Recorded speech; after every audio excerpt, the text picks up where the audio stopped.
maulan po na gabi po sa ating lahat and welcome po sa Usapang Hobby. Ako po ang inyong lingkod na si Silverge. So ang ating magiging special guest for tonight ay wala nang iba kung hindi si The Game Silog Show. So kanyang ibabahagi ang kanyang hobby journey patungkol sa mundo ng gaming na makakatulong sa ating mga hobbies lalo na sa mga newcomers na papasok sa mundo ng gaming. So before we start, huwag kalimutan na mag-follow or subscribe sa aking YouTube, TikTok, Facebook, and Instagram na Silverge Toys and Gunpla Family para maging updated kayo sa aking mga toys, Gunpla reviews, and usapang hobby episodes. So tara, let's invite The Game Silog Show. Hello, sir! Yun. Sir, kumusta? So okay naman po yung sa atin dyan, sir. Yan, okay naman kayo, sir, sa pwesto nyo, sir. Ayos naman, medyo naninibagal. Hindi ko alam kung sa kayo pwesto yung phone. Wala akong stand. Yes, okay lang, sir. Pagka okay na po kayo. Yan, Ayos, okay na po yung standing nyo. Maayos naman yung audio. Okay naman po, sir. Yan, so, sir, pleasant evening po sa inyo and sa ating mga viewers. Maraming salamat po sa pag-accept po ng aking invitasyon sa Usapang Hobby and I hope po na marami po silang matutunan sa inyo. So, sir, before we start asking you some questions, meron po ba kayong gustong i-shoutouts o pasalamatan in this podcast? Una-una, thank you sa'yo, sir, sa pag-invite sa akin. Tsaka kay Raiji. Siya yung parang naging tulay natin. And sa DGS community rin, kung sakali may makapadaan man dito na taga Game Silog Show na community. So, tsaka sa lahat ng mga viewers mo, sir. Shoutout sa inyo lahat. So, sir, bilang isang Game Silog Show, sir, di ba? So, atin naman first na itanong, sir, yung before you became a Game Silog Show, sir, di ba? Pag-usapan natin yung pinagkakabalahan yung outside the hobby. So, ano po ba yung occupation or yung pinagkakabalahan yung kanyang buhay outside the hobby? Before, bago nagkaroon ng Game Silog, OFW ako sa Korea for almost 5 years. So, machine operator ako doon. And then, actually, habang nagtatrabaho kasi machine operator nga ako, ang libangan ko is yung podcast. Nakikinig lang ako sa podcast habang nagtatrabaho. Tapos, eventually, yun, nagkaroon ako ng courage to create my own podcast, which is yung The Game Silog Show. And from there, yun, tuloy-tuloy na. Tapos, after 5 years, around 2019, bumalik ako dito sa Pilipinas. Nag-apply naman ako as call center representative. So, yun yung day job ko talaga sa BPO. Tapos, sa side, content creator, ganyan. Sir, gaano ba kahirap yung buhay? Sabi mo nga, sir, di ba, nagtrabaho ka sa Korea. So, from being an employee sa Korea, transitioning here in the Philippines as a call center, how was the transition? Mahirap po ba? Ang pinakamahirap na transition is yung pay grade kasi sobrang layo ng gap, super layo ng difference ng sahod sa abroad tsaka dito sa atin sa Pilipinas, which is understandable naman and expect ko na yan. Pero yun yung pinakamalaking adjustment kasi syempre pag nasa abroad ka, super lawak ng super lawak ng window mo to spend for your hobbies. Meron ka nang naisisave na pera, nababayaran mo na yung mga bills, mga responsibilities mo. Tapos, mayroon ka pang naalat na budget for hobbies, for gaming, for toys, etc. Nung nagtrabaho na ako dito sa Pilipinas, syempre mas bumaba yung sahod. Yun yung malaking adjustment kasi hindi na ako pwede basta-basta bumili ng games, hindi na ako basta-basta bumili ng laruan. Kailangan nakaplano, kailangan meron akong enough na ipon bago ako mag-splurge sa luho. Kailangan unahin muna yung responsibility. So, yun yung pinakamalaking adjustment. So, sir, di ba, nabanggit mo nga yung gaming, sir. And according din to my research, your talagang special talaga is gaming. Nag-spread ka rin ng mga ideas na makakatulong sa ating mga gamers here in our Filipino community. So, sir, before you created this Game Silog Show, sir, di ba? Talaga bang nung bata ka pa lang talaga, gamer ka na talaga? And what was the origin of that? Yes, sir. bata pa lang gamer na. Hindi ko na maalala kung ano yung parang pinaka game na naging catalyst para maging gamer ako, pero ang nare-recall ko na lang ng mga games is syempre yung mga sinauna katulad sa family computer like yung Mario, ganyan, Duck Hunt, um, tapos sa Super Famicom. Pero ang pinaka-earliest ko na memory is sa lugar kasi namin para siyang compound, tapos may tatlong alley, meron tatlong hilera. Tapos bilang bata, dumadayo ka sa iba't ibang bahay. Doon ko nakita na meron akong kapitbahay na naglalaro ng family computer. Tapos from there, nainggit ako, nagpabili ako ng sarili kong family computer sa parents ko. Tapos yun, tuloy-tuloy na siya. And kumaga parang na-spoiled ako nung mother ko dahil nag-abroad rin siya.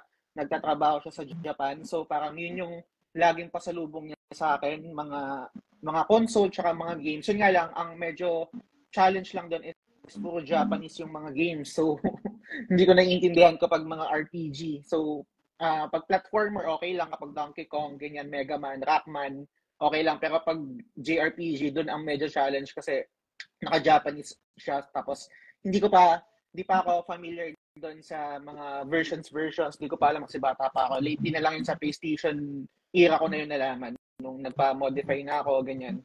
So, yan. Sa gaming, sir, di ba, nasabi mo nga yung version, sir, di ba? So, pagdating sa versions ng gaming, sir, di ba, na naranasan mo mag-family computer, na yung version din ba ng Asia or yung Japanese version is meron na ba ganong klaseng versions or na-adapt lang nila to through the PlayStation era or Dreamcast era? Magkaiba siya pag siguro yung umpisahan natin dun sa console kasi 'di ba pag sa Japan or sa Asia, family computer siya, iba rin yung itsura niya, parang much smaller.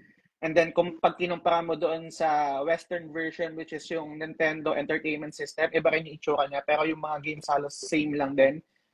Nila-localize lang. Pero when it comes to yung itsura, iba talaga siya. Kung tama yung memory ko. Pati yung Super Famicom, iba rin yung itsura ng Super Famicom sa Super Nintendo, sa SNES. When it comes pagdating sa games, I'm not really sure. Kasi yun nga, parang puro Japanese lang yung games na nalalaro ko. Sa PlayStation, doon lang ako na tama yung mamimirata. So, I mean, pag galing ng Japan yung PlayStation mo, kailangan mong ipa-modify para makabasa ng pirated na bala, na CD. Tapos, I think parang kung tama yung memory ko, pina-convert namin. Kasi yung PlayStation ko kailangan niya ng transformer. Kapag walang transformer, masisira siya. So, para magamit ko siya na hindi kailangan ng transformer, yung pina-convert rin namin. So, sir, di ba, na-experience mo yung previous generation against sa new generation. So, matanong ko na rin to, sir. Before, nakikita natin yung mga PlayStation 3, PlayStation 4, PlayStation 5, yung mga Xbox na nakikita natin yung generation natin ngayon. So sir, matanong ko lang, magkaano ba yung panahon ng mga PlayStation era and how would you compare the hype of that generation against sa bagong generation? Kung ano yung difference ng hype sa mga games? Yung hype, di ba, sir, di ba, sabihin natin PlayStation 1. Kasi sir, di ba, yan ang para sa akin, in my own opinion, yan ang nagpabukas talaga ng portal na para sa mga gamers to expand the realistic features or realistic images ng era on the gaming. So, sir, how would you compare yung hype nung panahon dati against ngayon na may social media? Umpisahan ko muna sa game selection. Sa PS1 era, dahil syempre wala kang internet, wala rin akong access masyado sa mga magazine, ang pinagbabasehan ko lang pagdating sa game selection is kung ano yung artwork niya, yung sa CD, and then kung ano yung description niya sa likod. And another one is kapag Squaresoft automatic auto-buy yan sa akin dati, sa bilihan ng mga bala. Pag kinukumpara ko siya ngayon, iba na dahil meron ng internet, ang dami ng avenue para makita yung mga opinion ng ibang tao, mga reviews, etc., mga opinions ng iba't ibang klase, iba't ibang gamers. Kumbaga, may kasama na rin peer pressure, should I say, para kunwari pag meron kang kaibigan na nagsabi na maganda tong game na to, parang may engganyo ka rin to play eh. Tapos pagdating naman sa graphics, iba yung dati. Siyempre, ngayon mas advanced na, mas maganda na yung mas realistic na. Pero I think ang nawala ngayon, kasi naglalaro ako ngayon ng Octopath Traveler 2. Yung Octopath Traveler 2 is homage siya sa retro JRPG, pixel art, etc. Ang nawala ngayon kasi, I think, is yung room for imagination. Before kasi kapag sa pixel art siya, merong kapang room for imagination, kumbaga kung ano yung mga actions niya, ano yung mga skills, ano yung mga magic, ano yung nangyayari dun sa eksena. Ngayon kasi binibigay na sa atin through graphics kasi realistic na siya. So, ganun yung napapansin ko na difference niya. Pero I think parehong style naman is okay. Pareho ko naman silang na-appreciate. Mhm. So sir, 'di ba, since nabanggit ko yung generation sir, 'di ba? Na nagkakaroon kasi rito sir ng comparisons talaga eh. Ang comparison, it's either constructive criticism or negative yung criticism. So sir, meron kasing dalawang loyalist eh, yung retro loyalist at yung mga modern loyalist. Na sinasabi nga daw na maganda si ganito, si modern, kasi nga daw mas maganda yung graphics, mas latest, tapos marami silang nagagawang mga gimmicks, habang itong old school na mga retro nga daw ay sabi nga daw eh hindi akma sa henerasyon nila or pangit nga daw yung na-i-offer netong mga retro games or yung mga lumang games at that time kumpara sa bagong henerasyon. So, bilang ikaw sir as a gamer and as a podcaster, ano yung masasabi mo or in your own perspective pagdating sa ganitong dalawang side na to na nagkakaroon sila ng comparisons? Depende kasi siya depende sa game, unang-una, and depende rin kung nalaro mo siya sa generation na yun. Kasi meron akong batang kapatid and yung mga pinsan ko, hindi na nag-resonate sa kanila yung mga old games eh. Pag nakakita sila ng pixel art, hindi na nila na-enjoy yun eh. Generally speaking, I'm not saying na 100% ng kabataan ngayon hindi na na-appreciate yung old style or yung old games. Pero mas sanay na sila doon sa new gen. Ako naman, as a gamer dahil na-experience ko siya, yung luma and then yung bago, wala akong preference in terms of kung ano yung mas gusto ko. Pareho naman silang nag-work sa akin. Ang pinaka-big deal pa rin nun is kung maganda yung game in totality. Merong mga games before na nung nilaro ko siya, super gandang-ganda ko, na parang, ganda na ito ah. Pero nung nilaro ko siya ngayon na matanda na ako, ay hindi pala siya maganda.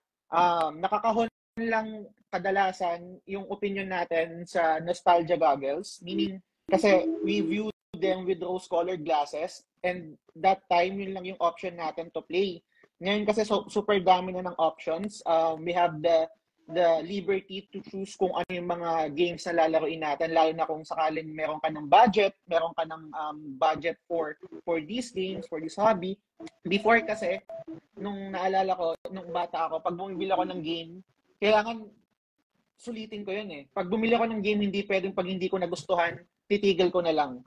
Most likely, kapag bumili ako ng game, kahit di ko siya nagugustuhan, kailangan kong pilitin yung sarili ko na gustuhin ko to. And eventually, ang nagiging result nun, parang naluloko ko yung sarili ko. Kaya may mga games, I think, hindi naman lahat, pero mayroong mga games before na nung nilaro natin nung bata tayo and on that generation, ang ganda na ito ah.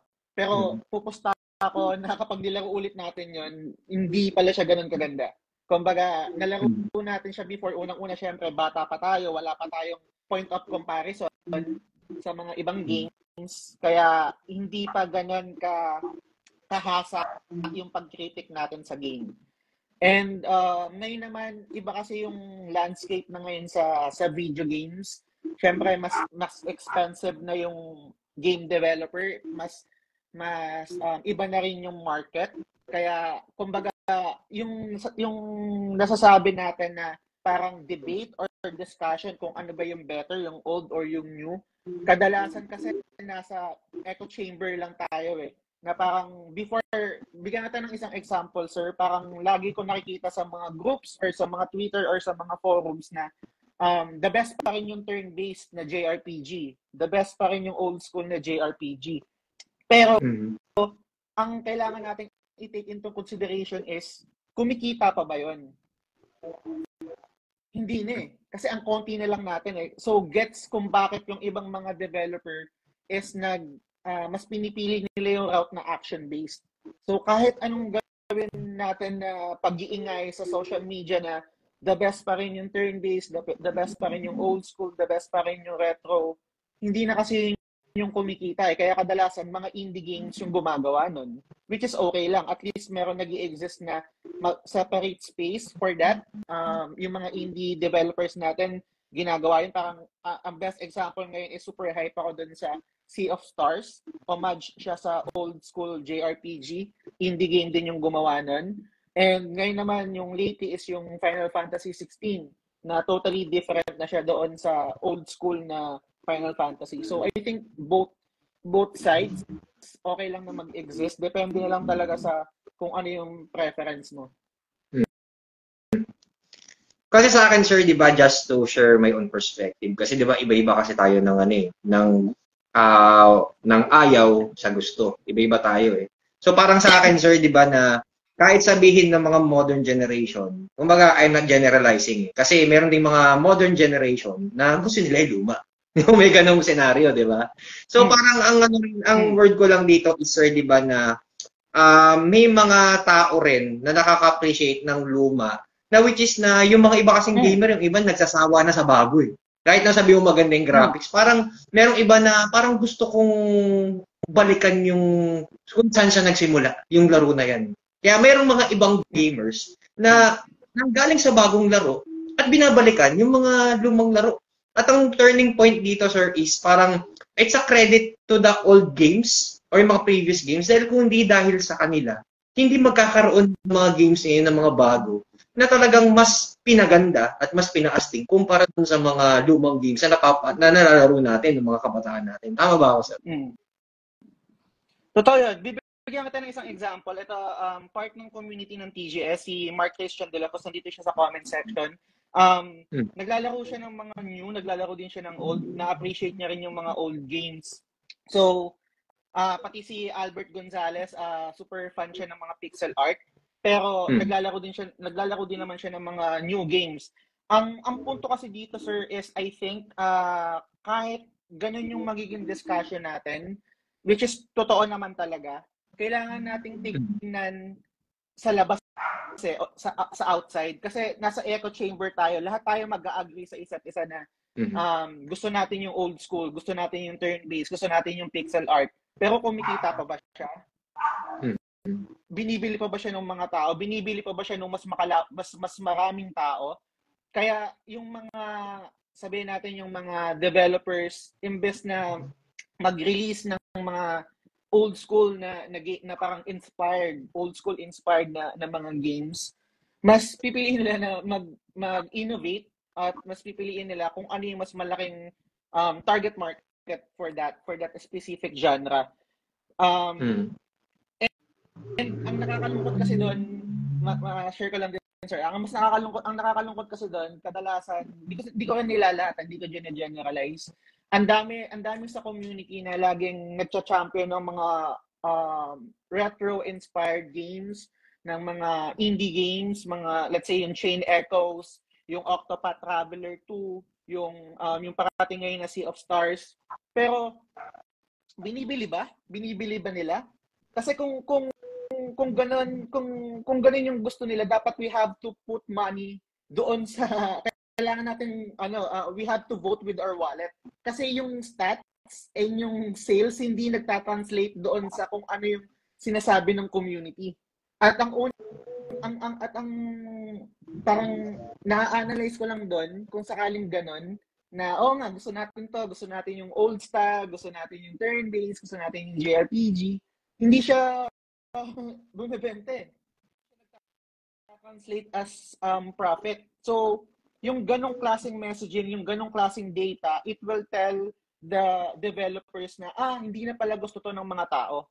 Hindi na ito yung gusto ng mga mas maraming audience or gamers. So, ang punto ko siguro doon kung bakit ko siya sinishare, kapag may mga ganong games, let's say, super gusto natin yung mga old style, gusto natin yung mga JRPG, gusto natin yung mga turn-based, supportahan natin. We have to send signal, we have to vote with our wallet para malaman ng mga developers na gusto pa rin natin to. Kasi baliwala yung pag-share natin ng opinion sa social media na ito yung gusto natin pero hindi naman natin binibili, hindi natin sinusuportahan. Super daming indie developer na nagpo-produce ng mga retro-inspired games, ng mga Metroidvania, ng mga JRPG, yan, nabanggit ko yung Chain Echoes, tapos yung Sea of Stars ngayon na parating. Kailangan natin bilhin yun. Hindi pwedeng magbibigay lang tayo ng opinion na ang ganda nito, gusto natin to, pero hindi natin bibilin. Kasi mamamatay talaga yon. Hindi talaga siya, hindi magtutuloy at hindi gagawa yung mga developer ulit ng ganung klaseng game. So, before I proceed to my next question, so, na-shoutouts mo na rin yung iba. So, ako, shoutouts ko rin si Ferdinand Francia, si Sir Ren Diocales, tsaka si Sir Mark Christian de la Cruz, kay Sir Albert Gonzales, at kay Sir Ryan Gutierrez. Nanonood siya today. Ayan. Yun, shoutout sa'yo, Master IG. Yan, so to proceed with my next question, sir, di ba? So, nabanggit mo na yung mga games at yung mga modern games na sabi mo na yung perspective mo So, sir, papasok naman natin yung mga tinatawag natin ng mga nire-revive na games. Like, for example, Resident Evil 1 to 4, yung mga Final Fantasy remake. So, sir, di ba, lumalabas, kung naglalaro yung iba, naglalaro ng iba, yung mga Final Fantasy at that time, may idea ka ng comparison between doon sa luma against sa bago Especially yung talagang maganda talaga na Final Fantasy 7. So para sa iyo, sir, anong masasabi mo sa bilang isang gamer, yung naging hakbang ng mga ibang gumagawa ng games na gumagawa sila ng remake and then nagkakaroon ng pagtanggal at pagdagdag sa isang game pagdating sa isang mga games ng RPG, like for example, the Final Fantasy and Resident Evil? Pagdating sa remake, pagdating dun sa pagtanggal tsaka sa pagdagdag, medyo tricky siya kasi to be honest, as much as possible gusto kong maging faithful siya doon sa source material, pero sa kabilang banda, gusto ko rin na meron silang dagdag na konteksto, dagdag na exposition, dagdag na mga mas i-flesh out yung mga characters. Kasi kung lalaruin ko lang siya ng 1:1 kung ano yung original, laruin ko na lang yung original, hindi na ako bibili ng remake. Kailangan meron silang idagdag na bago.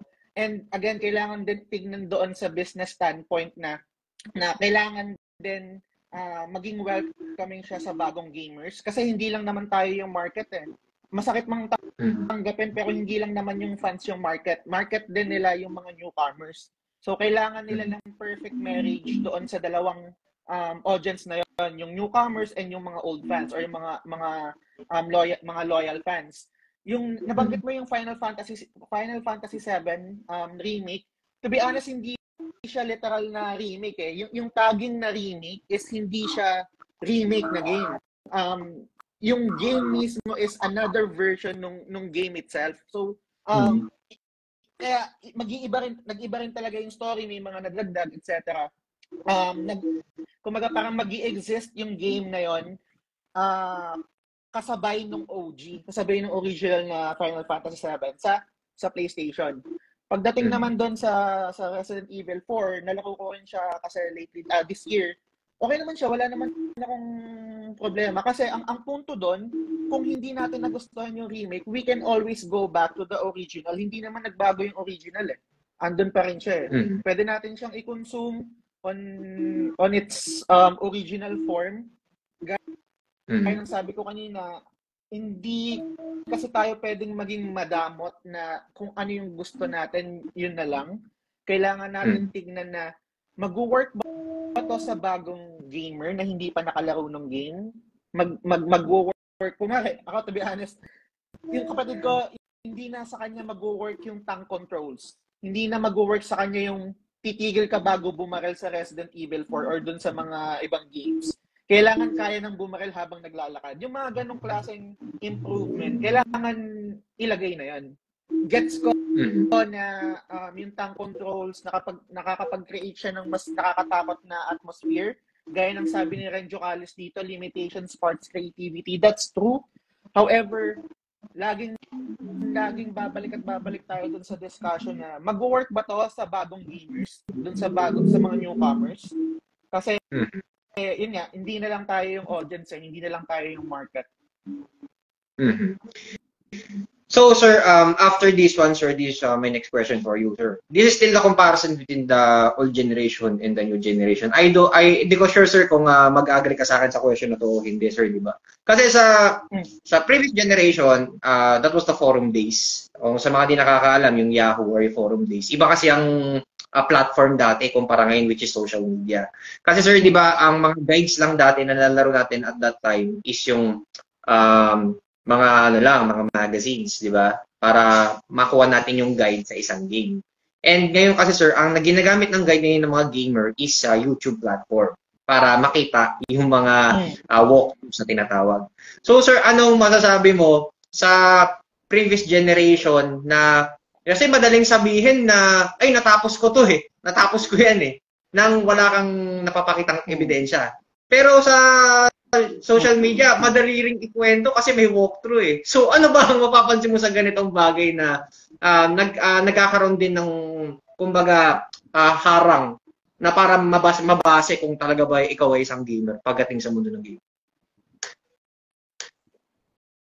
Sorry, clarify ko lang. Ang question ba is about finishing a game using a walkthrough? Kung makakount Yes, yung finishing a game. Opo. Kasi pasensya ka na sir kasi 'di ba sa paglalaro kasi ng game sir, 'di ba ng previous generation, madali nating kasing masabi na natapos natin yung game. Madali nating masabi eh. Kasi wala namang trophies at that time eh. Wala namang internet at that time. Talagang CD lang talaga. So ngayon sir, yung iba, they claim na natapos sila yung laro, pero nanonood lang pala ng walkthrough. So para sa sir, anong masasabi mo sa ganito? How would you identify kung ang tao ba talaga is naglalaro talaga or natapos yung talaga yung game? Sa akin, to be honest, wala akong issue doon. Kung gumamit ka man ng walkthrough or wala, natapos mo yung game. Walang issue sa akin yun. Kasi, even before, kasi kung ibabalik ko yung ibabalik natin yung nakaraan, kung sakaling meron tayong option to do that, feeling ko gagawin rin natin yun eh. Actually, meron nga, ewan ko kung familiar ka, sa States, meron silang call center or meron silang BPO about games. Ang ginagawa ng mga Amerikano, tatawag sila dito sa number na to, yung Nintendo hotline number. And meron talagang mga empleyado na ang trabaho nila is to assist gamers kapag stuck sila sa Zelda, kapag stuck sila sa isang game.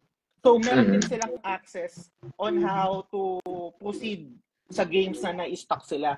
Ngayon, I think ang nangyari kasi, kumaga, dahil siguro hindi naman tayo ganon kayaman na country, syempre wala tayong ganon, and wala rin tayong capacity to buy magazines para magbasa ng walkthrough, ganyan. Nahahasa yung nahahasa yung critical thinking natin kung paano natin tatapusin yung certain games, right? For example, ang pinaka-proudest moment ko as a gamer na natapos ko yung riddle or yung puzzle is sa Silent Hill 1. I'm not sure kung nalaro mo siya. Sa Silent Hill 1, meron kasing piano riddle doon. Natapos ko siya, I think mga grade 4 ako, na walang tulong, walang guide. Super proud ko nun. Na na-figure out ko kung paano yung piano riddle na yun. Pero sa kabilang banda ngayon, kahit na matanda na ako, yung paggamit sa guide, walang issue sa akin yun. Though personally, hindi ko siya ginagamit sa umpisa. Yung guide is, ginagamit ko lang siya kadalasan kapag pag trophy hunting na, ganyan, or let's say yung mga games na katulad ng Elden Ring, kasi yung Elden Ring super vague nun, and parang ang dami mong mamimissed out na mga bosses or mga secret areas, etc. So, ako personally, wala akong issue doon. Natapos mo yung game, regardless kung nag-walkthrough ka o hindi. For me, natapos mo yung game. So, kumbaga, sir, parang sa generation ba ngayon, sir, parang for you, sa nanonood ng walkthrough, paano kung halimbawa, question, hindi naman sa pagiging antagonistic. Hindi ako naglalaro ng games, pero nanonood lang ako ng YouTube. Ako, consider ko pa rin ba akong gamer? Ang tanong is, gamer ka ba kung pinanood mo lang yung walkthrough sa YouTube? Mm. Kung halimbawa, sir, kasi sir, di ba, misinformation is very Hindi, wide here in our country, sir, hindi di ka, ba? hindi ka, hindi, hindi ka gamer nun. Kailangan laruin mo yung game. Mhm. Kailangan mo Kasi laruin sir, di yung ba, game kasi sir, di naman sa para parang ilaro nagde-debate mo yung game. by the words itself, di ba, by the way he explains, di ba, ma-identify mo kung gamer. And not to criticize, di ba? So kung halimbawa, sir, di ba, kung Mm. ibabase mo rin naman doon kung paano niya in the way of executing, kung paano ba niya nilaro isang laro. Tama ba ako, sir Romal?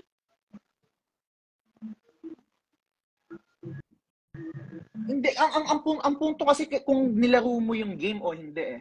Kung yung Mm. act na paglalaro ng game, regardless kung may finalo ka na walkthrough, nilaro mo pa rin siya, technically. Mm. Versus doon Mhm. sa second mo na question na nanood ka lang ng walkthrough sa YouTube tapos hindi mo naman talaga personally na hinawakan yung controller para laruin yung game, then hindi mo nilaro yung game, hindi ka gamer nun. Pero kung ang tanong mo is kung ang tanong mo is naglaro ako ng game pero nag-follow ako ng walkthrough, gamer ka pa rin nun for me. Oo. Walang issue sa akin doon. Ang issue sa akin is kapag nanood ka ng walkthrough sa YouTube without even playing that game itself, hindi mo hinawakan yung controller, hindi mo kinontrol, then hindi ka gamer, nanood ka ng walkthrough.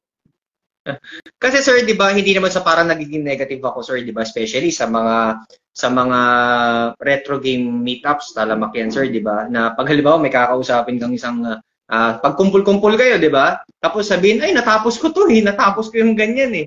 Tapos malalaman mo naman pala hindi naman pala niya nilalaro yung game na yun. May mga ganun bang scenario nangyayari sa game community?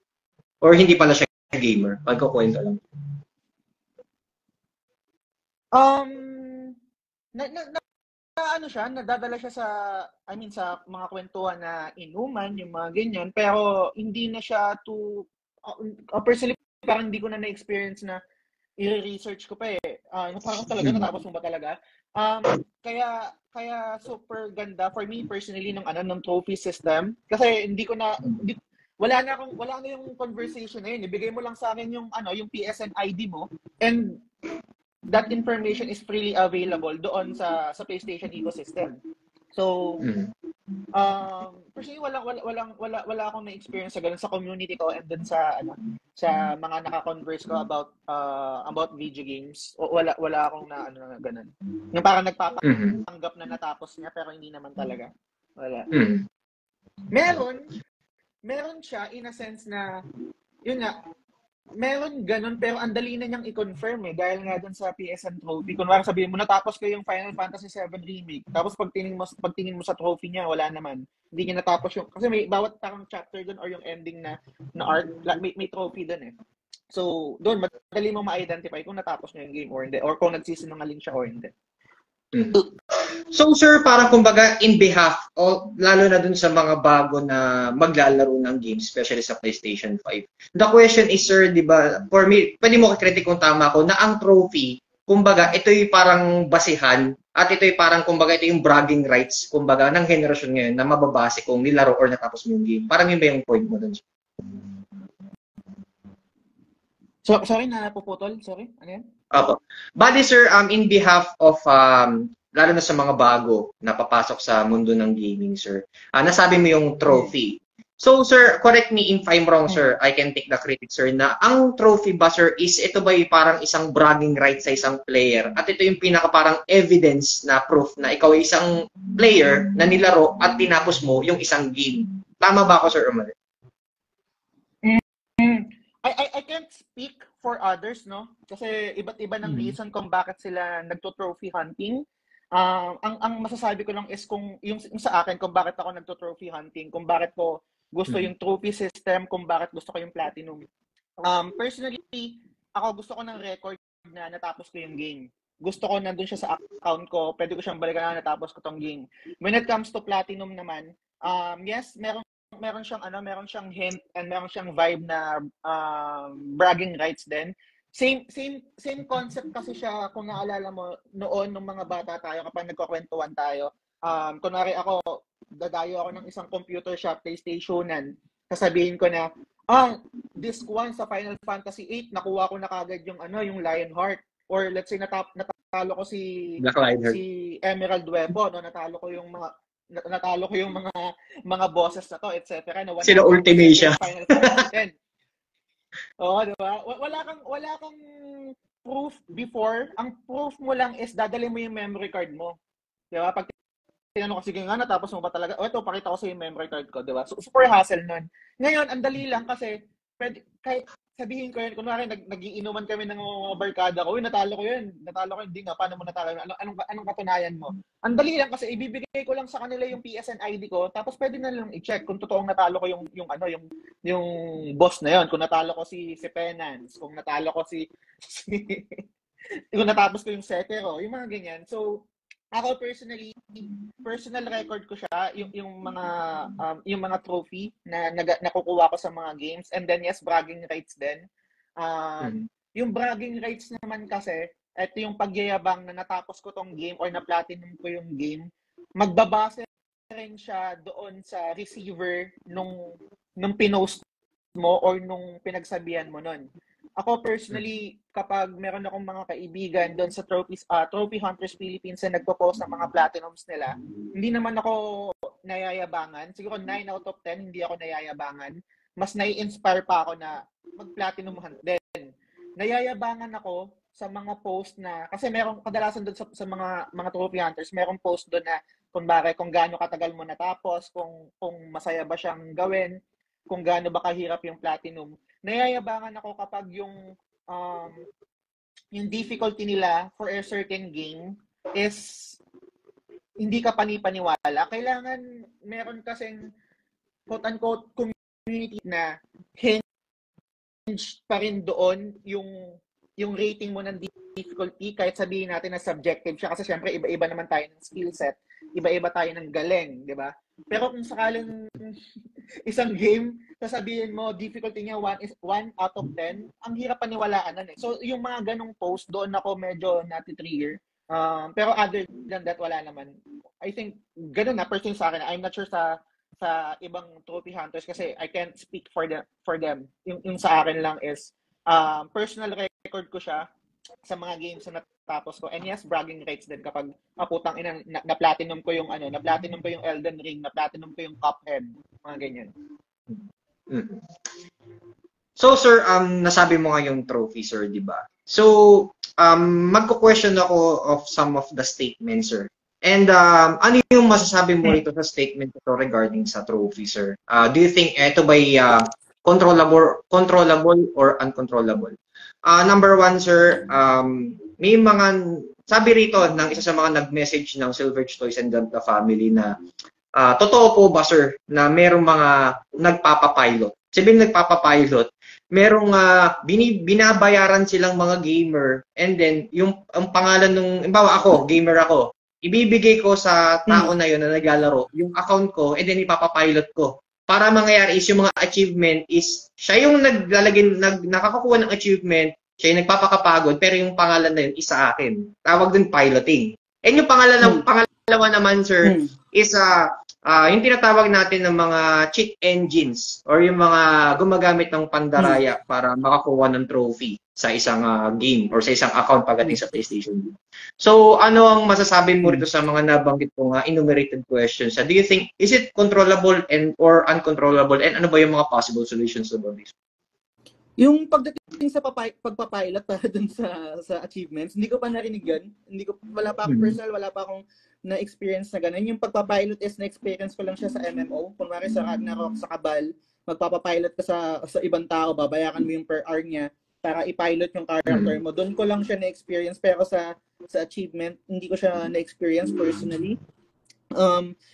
Yung sa paggamit naman ng cheat engine for achievement, against ako doon. Hindi, personally, ayoko yun, hindi ko gagawin yun. Kasi unang-una, parang nababaliwala yung trophy system. Kasi meron siyang epekto as a whole. Kunwari, merong isang trophy na super rare or ultra rare siya. Pero dahil gagamitan mo ng cheat engine, gagamitan mo ng cheat para ma-achieve yung trophy na yon, bababa yung rarity. Hindi na siya magiging ultra rare kasi accessible, makukuha na siya ng pandadaya. Pero sa kabilang banda, meron kasing caveat doon. Ang caveat doon sa cheat engine na yun is Kung sakaling gagawin mo lang yon for fun, not necessarily for the achievement itself, okay lang yun. And you're not gonna brag about it. You're not gonna post na, uy, natapos ko yung Cuphead or na-platinum ko yung Cuphead. Pero eventually, later, we will find out na dinaya mo. Doon ako may issue. Pero kung for yourself lang, para lang sa sarili mo, wala akong issue doon. Ang nagiging issue lang is gaya ng sabi ko kanina, kapag yung mga super rare or super hirap na mga games tapos kukunin mo yung platinum for the sake na parang maging part siya ng list mo, doon ako nagkakaroon ng issue. And yung pagdating doon naman sa pagdating doon sa solution na kung meron ako naisip na solution, actually wala. Hindi ko alam kung anong solution diyan. Feeling ko yung PlayStation wala rin, hindi ko alam kung merong engine yung PlayStation to know kung merong mga gumagamit ng mga cheaters. I'm not really sure about it. Pero yung isang third party na website, I think yung PSN profiles yata yun, or hindi ko na maalala kung ano mismong website na yun. Meron silang way on how to detect sa mga cheaters. Pero hindi ako ganun ka-sure about it. Pero if in case man, sir, na merong mga gamers na kumbaga nagmamalasakit para sa mga gamers na lumalaban ng patas. Meron po bang possible, sir, na takbuhan na isang page or platform wherein na pwede natin na mapa-imbestiga yung isang tao kung talagang ito ba inandadaya o hindi? May ganun bang klaseng senaryo sa game? Wala siyang ganun kasi unang-una wala tayong power. Kung yung PlayStation niya parang walang, I'm not sure pero sa knowledge ko, kung yung PlayStation nga mismo walang ginagawa about it, anong magagawa natin? Meron lang akong community na member ako, which is yung PlayStation Trophy Hunters Philippines. Doon hindi nila tinotolerate yon. Hindi nila tinotolerate yung mga cheaters. Pag nag-cheat ka sa platinum mo, I think masasanction ka or eventually mababan ka dun sa group. So, yun lang yung alam ko. Pero kung ang question mo is kung meron tayong option or may power or capacity to do something about the cheaters, I think wala. So, kumbaga, sir, parang nasa tao na lang talaga magdadala nun kung ikaw ba talaga ipatas lumaban o mandaraya ka talaga. So, wala na tayong magagawa doon, sir, di ba? Kung mandadaya ka at kumbaga, huli mo nang marirealize na parang wala rin, parang useless lang yung mga ginagawa mo, sir, di ba? Kasi more than the community itself, yung pagto-trophy hunt naman is dapat sa'yo muna yun eh. Unang-una kailangan masaya ka dun sa ginagawa mo, and regardless kung maging bragging rights mo man siya or maging topic of discussion, dapat kontento ka doon sa kung ano yung nakukuha mo. Kumbaga parang personal goal mo na i-platinum ko to. Personal fulfillment mo na i-platinum ko yung Cuphead. Personal fulfillment ko na i-platinum lahat ng mga From Software games. Dapat sa'yo lang yun. And yung, kung, gaya ng sabi ko kanina, balikan ko lang, ang nagiging issue ko lang kapag yung nag-cheat ka for the platinum tapos ibabrag mo pa. Na parang masking, parang, ay, na-platinum ko yung Cuphead.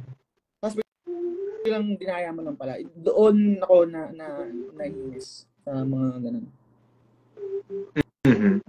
So, sir, to proceed with my next question, sir, di ba? So, nung nag-usap tayo sa labas ng podcast, sir, nabalitaan ko rin na mahilig ka nga rin daw maglaro ng mga Final Fantasy games. So, sir, sa Final Fantasy games na mga nalaro mo from the past up until the present, ano ang pinaka-best and worst para sa'yo na game in general na paglalaro ng Final Fantasy ng matagal sa mundo ng game? Ano yung para sa yung pinaka-best and worst? Teka lang objectively or subject? Kasi iba yung, for me iba yung I think objectively na pwede kong sabihin na best na Final Fantasy, pero iba rin doon sa favorite ko. Kasi kung favorite ang pag-usapan natin, favorite Final Fantasy of all time ko, Final Fantasy 10 talaga. No questions. Story, characters, music, yun yung favorite ko. Pero I think objectively, parang yung totality ng vibe ng Final Fantasy itself, kung ano yung meaning ng Final Fantasy or kung ano yung parang naging vision nila Hironobu Sakaguchi doon sa franchise na yun. I can say siguro FF9 kasi ang top 3 ko na Final Fantasy is Final Fantasy 10 ang number 1, and then yung 2 and 3 interchangeable yun eh. It's either Final Fantasy 7 or Final Fantasy 9. Tapos ngayon, eventually, part na rin ng top tier ko yung Final Fantasy 16 kasi super na-enjoy ko yung Final Fantasy 16 rin. Dun sa yung isang question naman kung ano yung hindi ko na-enjoy na Final Fantasy is yung Final Fantasy 1. Hindi ko na-enjoy yun. Yung kasi kay Warrior of the Light, tama ba ako, sir? Ano?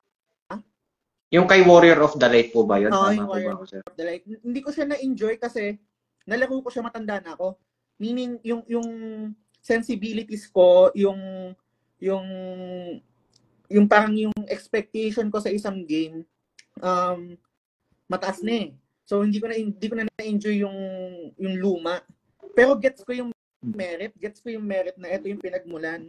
Kaya, so, super hirap niya na balikan yung mga old games kasi wala pa siya yung mga quality of life, hindi pa ganun kagaling yung storytelling, hindi pa ganun ka solid yung gameplay niya.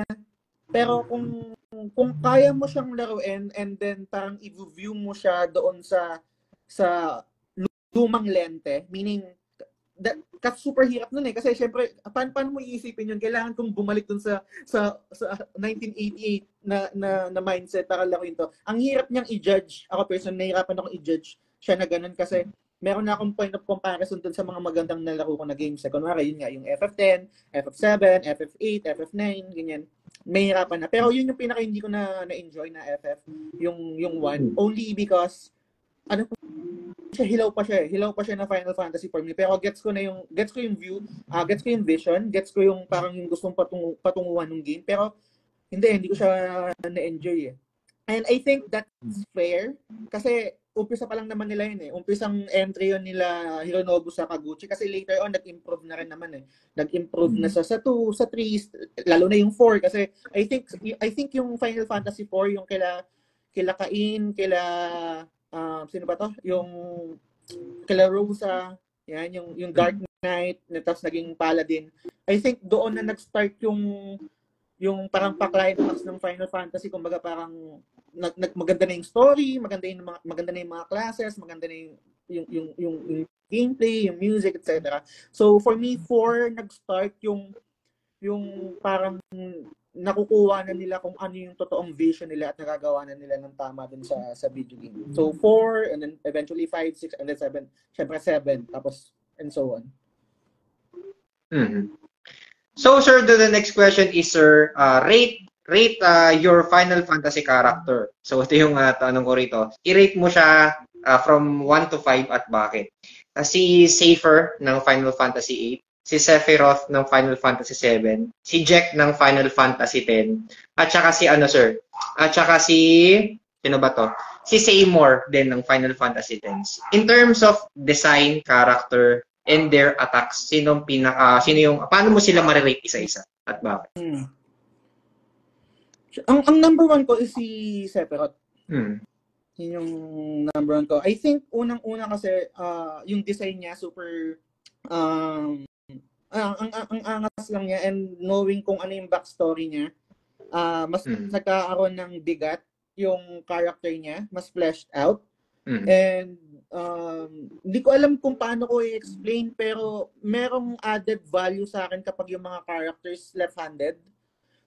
Hindi ko alam kung napapansin mo, pero kadalasan kapag yung character is hindi purely good or parang 100% mabuting tao, kahit sabihin yung villain or let's say yung antagonist or yung tawag dito, anti-hero, kadalasan parang left-handed. Ang mga mabibigay ko na example is kunwari kung nalaro mo yung Tales of Vesperia, si Yuri, siya yung bida, pero hindi siya yung typical na bida sa mga JRPG na mababait lang tapos ililigtas yung mundo. Meron siyang questions of morality. Left-handed yun, yung character na yan. So gusto ko yung mga characters na ganun. And yun nga, na sabi ko kanina yung backstory ni Sephiroth. Good, super gusto ko yun, lalo na yung backstory niya sa Nibelheim, yung parang nabaliw siya doon. Ako magkano nalaman niya na nanay niya si Jenova, di ba? Tapos, siguro number 2 ko is si Jack. Number 2 ko si Jack. Siguro kasi may part ng nakaka-relate ako sa kanya. Medyo meron kasi kaming parang love-hate relationship ng tatay ko. So, kaya super favorite ko din yung FF10. And merong mga scene doon na parang kung naalala mo yung last scene doon na kinalaban ni Tidus si Jack na parang bumulong pa si Tidus na I hate you. may ganun pa siya, pero may bigat din kasi yung line na yon. It doesn't mean na Tidus literally 100% hate Jack.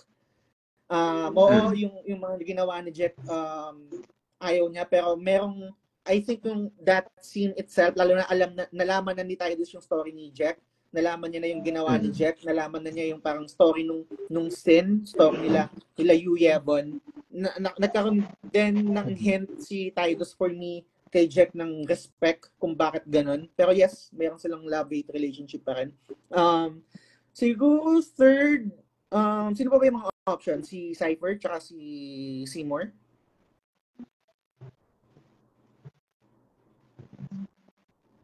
Hello? Okay. Siguro si Seymour is third. Gusto ko si Seymour kasi yung gusto ko si Anima. Kung naalala mo yung story ni Anima, nanay niya yun eh. Yung super dark nung Ion. Yung Ion na yun, yung story behind it. Tapos parang 'di ba kukunin pa sa ilalim yung sa pang underworld, yung isa, kumbaga parang may nag-exist na isang ulo dito and then meron sa ilalim. Yun, gusto ko yung aspeto na yun. Si Cypher, hindi ako masyadong fan ni Cypher or Cypher. Hindi masyadong nag-resonate sa akin kung ano yung goal niya. Kung ano ba yung option niya. Kung bakit siya ganun. Hindi ba yung isang option, sorry, hindi ko na... Si Shuyen. Nakalimutan ko sabihin, si Shuyen. Yung sa X2. Sa 10. Kasi ko yun last ko yun. Kasi hindi ako fan ng X2, sir. Sorry. Hindi ako fan ng X2. Personally, mas gusto ko sana na hindi na nag-exist yung X2. Kasi for me, perfect na yung ending ng 10. Gusto ko na sana in-end doon. Pero nila ko okay naman yung 10-2. Siyempre, kumbaga parang fan pa rin naman ng game. 100% yung completion o 98% lang? I think hindi ko na 100% yun eh. Pero na-appreciate ko, lalo na, meron tong isang scene na gusto ko yung sa FF10-2, yung 1,000 words ni Yuna. Gusto ko yun. Pero, again, gusto ko sana na hindi na nag-exist yun. yung 10-2. Lalo na yung kay Veg na gan, no, pagka nilabas na yung huling-huli, no, pag hindi mo hinit ng maraming beses yun, one hit ka lang, patay ka na, di ba? Hindi ko na 100% yun, sir, yung 10-2, pero yun, all good. Parang gets ko naman kung bakit nila ginawa yun. Pero ano masasabi mo ran, sir, since nabanggit natin yung 10-2, sir, di ba? Or yung X2. Anong masasabi mo sa ginawa ni Square Enix na... Kasi sa 10, patay na si Tidus eh. Patay na sila Oron. Patay na rin si Jack eh. Anong masasabi mo rin sa ginawa ng 10-2 na sa perfect ending ng 100% completion is binuhay ulit nila si Tidus? Hindi ko gusto yun. To be honest, hindi ko talaga gusto yun. Kasi nga, perfect ending na sa akin talaga yung 10 eh, kung ano yung nangyari dun eh. And on a business standpoint, I think ginawa nila yung 10-2 kasi syempre una kumita yung 10 and then merong another I think set up market na kailangan nilang i-appease, which is kaya nga naging ganun si Yuna, right? Parang tatlong bida na babae. Meron akong kaibigan na si Yvette, I think isa sa mga naging reason kung bakit yun yung pinalaro sa kanya nung kapatid niya kasi bida yung babae, mas relatable for her. Ganyan. Pero personally, hindi ko talaga nagustuhan yung 10-2. And for me, sa akin lang to, personal ko lang, ang canon is yung hanggang 10 lang. Yun yung canon for me. Hindi ko sinasama yung 10-2. Saka pansin ko, sir, di ba, nung panahon nung uso parentahan ng PlayStation 2, ako, sir, ito perspective ko rin to, napapansin ko dati sa mga PlayStation shops, mas dominante pa rin yung paglalaro ng 10 kumpara sa 10-2 kahit nilabas yung 10-2. Pero in all fairness, kahit hindi ko gusto yung story ng Tento, gusto ko yung battle system niya. Gusto ko yung dress gear. Kasi kahit ang favorite ko na FF10, ang favorite ko naman in terms of gameplay, yung mechanics, is yung sa Lightning Returns. Super na-enjoy ko yun. Yung nag-switch ng parang dress gear na rin yun. Parang doon nakuha yung aspeto na yan. Gusto ko din yung mechanic na stagger system. Gusto ko yun. I think nag-start yun doon sa 13 Trilogy, and then ngayon na-apply rin nila sa Final Fantasy 16. And yung gameplay kasi ng Lightning Returns, maikukumpara ko siya sa rhythm game. Parang siyang rhythm game na mabilis na kailangan mo magpalit-palit ng mga dress gear, tapos parang every second or every minute ng gameplay, engage ka. Hindi siya nakakaboring, hindi siya yung parang mag-wait ka tapos iisip ka, hindi. Parang nag-i-strategize ka on the fly. Yan ba yung sinasabi mong paradigm shift? Parang, yung sa... Yan, paradigm shift, ganyan. Parang ganyan. So, gusto ko yung aspeto na yan. Paano naman, sir, since nabagot mo yung 13, di ba? Sa lahat ng ending, ano man masasabi mo sa 13 at saka sa Lightning Returns? Bitin ba yung ending?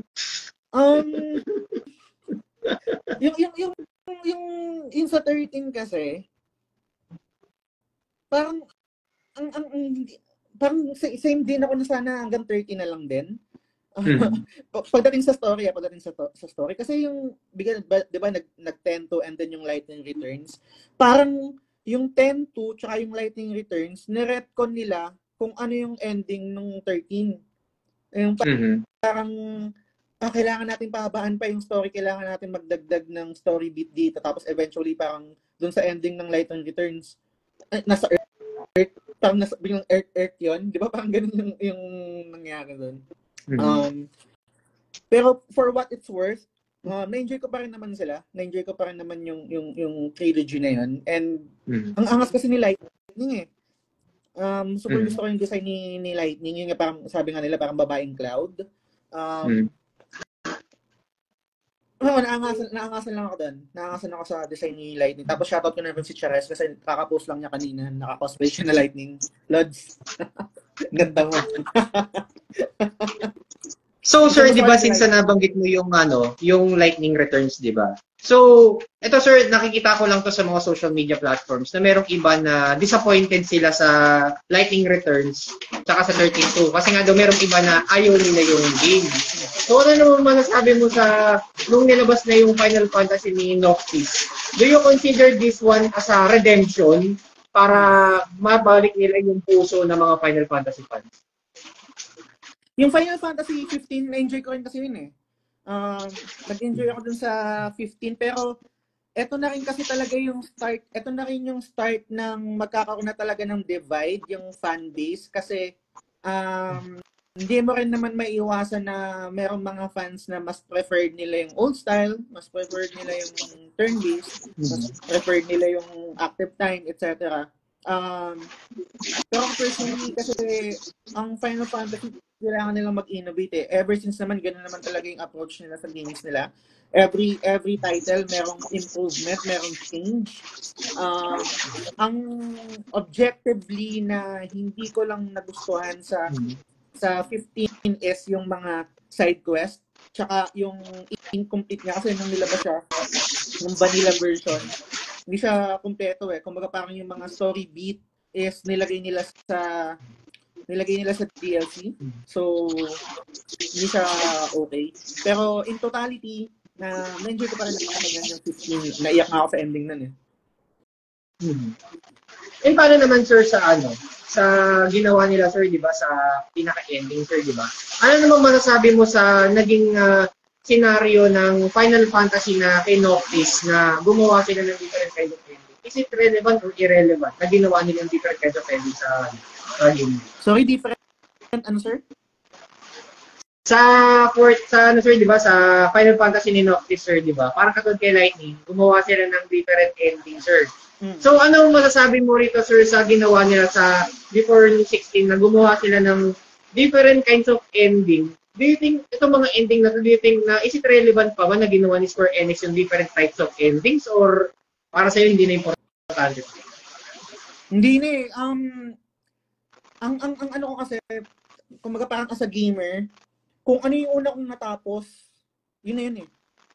Kumbaga kung magkakaroon sila ng bagong revision, meron silang ilalabas na update or kung paano man, hindi na eh. Kumbaga parang, kung tama yung memory ko, iba yung ending ng game sa ending doon sa novel. Parang merong novel ng FF15 eh, kung tama yung memory ko eh.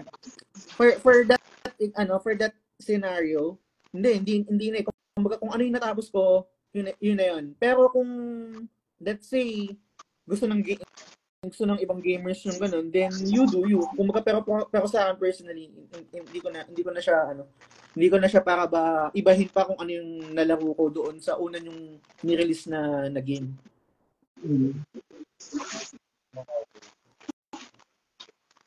So sir, ito naman yung isa sa mga question ko rin sir sa Final Fantasy sir, di ba? Kasi sa mga ibang gamers, especially sa mga new generations, wala silang idea dito eh. So alam ko sir ito, makaka-relate ka rito sir. Anong masasabi mo rito sir sa mga Final Fantasy game na laging merong seed character sa mga Final Fantasy? So ano ba ang purpose ng Square Enix? Bakit every Final Fantasy game merong seed na character? I don't know. I'm not sure kung ano yung pinaka-purpose nila. Pero for me, for novelty and parang recall na lang din na merong nag-i-exist na scene characters. Kunwari, syempre si Sid and then yung si Biggs and Wedge sa iba't ibang titles. Pero to be honest, nandun man sila o wala, okay lang sa akin eh. Walang kaso eh. Ang maganda lang na naging for me personally, kasi kakalaro ko lang ng FF16, I think ang pinaka-best version ni Sid sa lahat ng nalaro kong Sid, sa lahat ng Final Fantasy, is yung sa 16. Super galing ng character ni Sid sa Final Fantasy 16. I'm not sure kung nalaro mo na sir, no? Pero yun yung pinaka hands down sa lahat ng, kunwari yung meron, di ba, merong Sid sa 7, sa 8, sa 9, and then sa 10. Sa 16 yung pinaka the best na version ng Sid. Pero sa lahat ng seed na nilabas sir, sino ang pinaka badass or pinaka astig na seed para sa'yo? Sa akin kasi yung 7. Maangas din talaga yung si Sid, yung sa 7. Pero yun nga, kasi lately kakalaro ko lang ng 16 eh. Kung super angas din ng Sid doon. I mean, super angas niya. Tapos yung pinaglalaban pa niya, yung reason for being niya, yung mga ideologies niya, morality niya, yung design niya, ang angas. Yun yung pinaka-gusto kong version ni Sid, yung sa 16. Okay. So sir, since nabanggit natin yung Final Fantasy sir, di ba? So let's talk about naman ng market. Kasi sir, di ba sa market sir, talamak yan sir, di ba, na iba ang presyuhan sa mga official stores, iba ang presyuhan sa market. So para sa iyo sir, ano ba ang para sa in your own perspective as a consumer and as a customer, ano ba nagiging pros and cons ng pagkakaroon ng mga official store market at pagkakaroon ng mga online market in terms of gaming?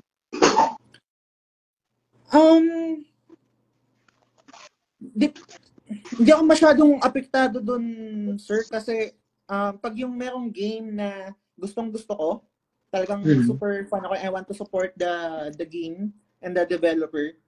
Most of the time binibili ko siya ng day one. Day one ko siya binibili. Yung sinasabi mo ba na other option is kapag yung mga second hand? Yun ba yun? Or iba? Iba yung tinutukoy mo? Alin po, sir? Ano ba yung tinutukoy mo, sir, na official store tsaka yung hindi official store? Ano ba parang kumbaga sir, di ba, pagka halimbawa ako ay newcomer, gusto kong bumili ng isang game sir, di ba? Lagi nagkakaroon ng comparison in terms of pricing. So ano ba nagiging pros and cons or advantages and disadvantages ng pagbili sa mall against sa pagbili sa mga Facebook or marketplace?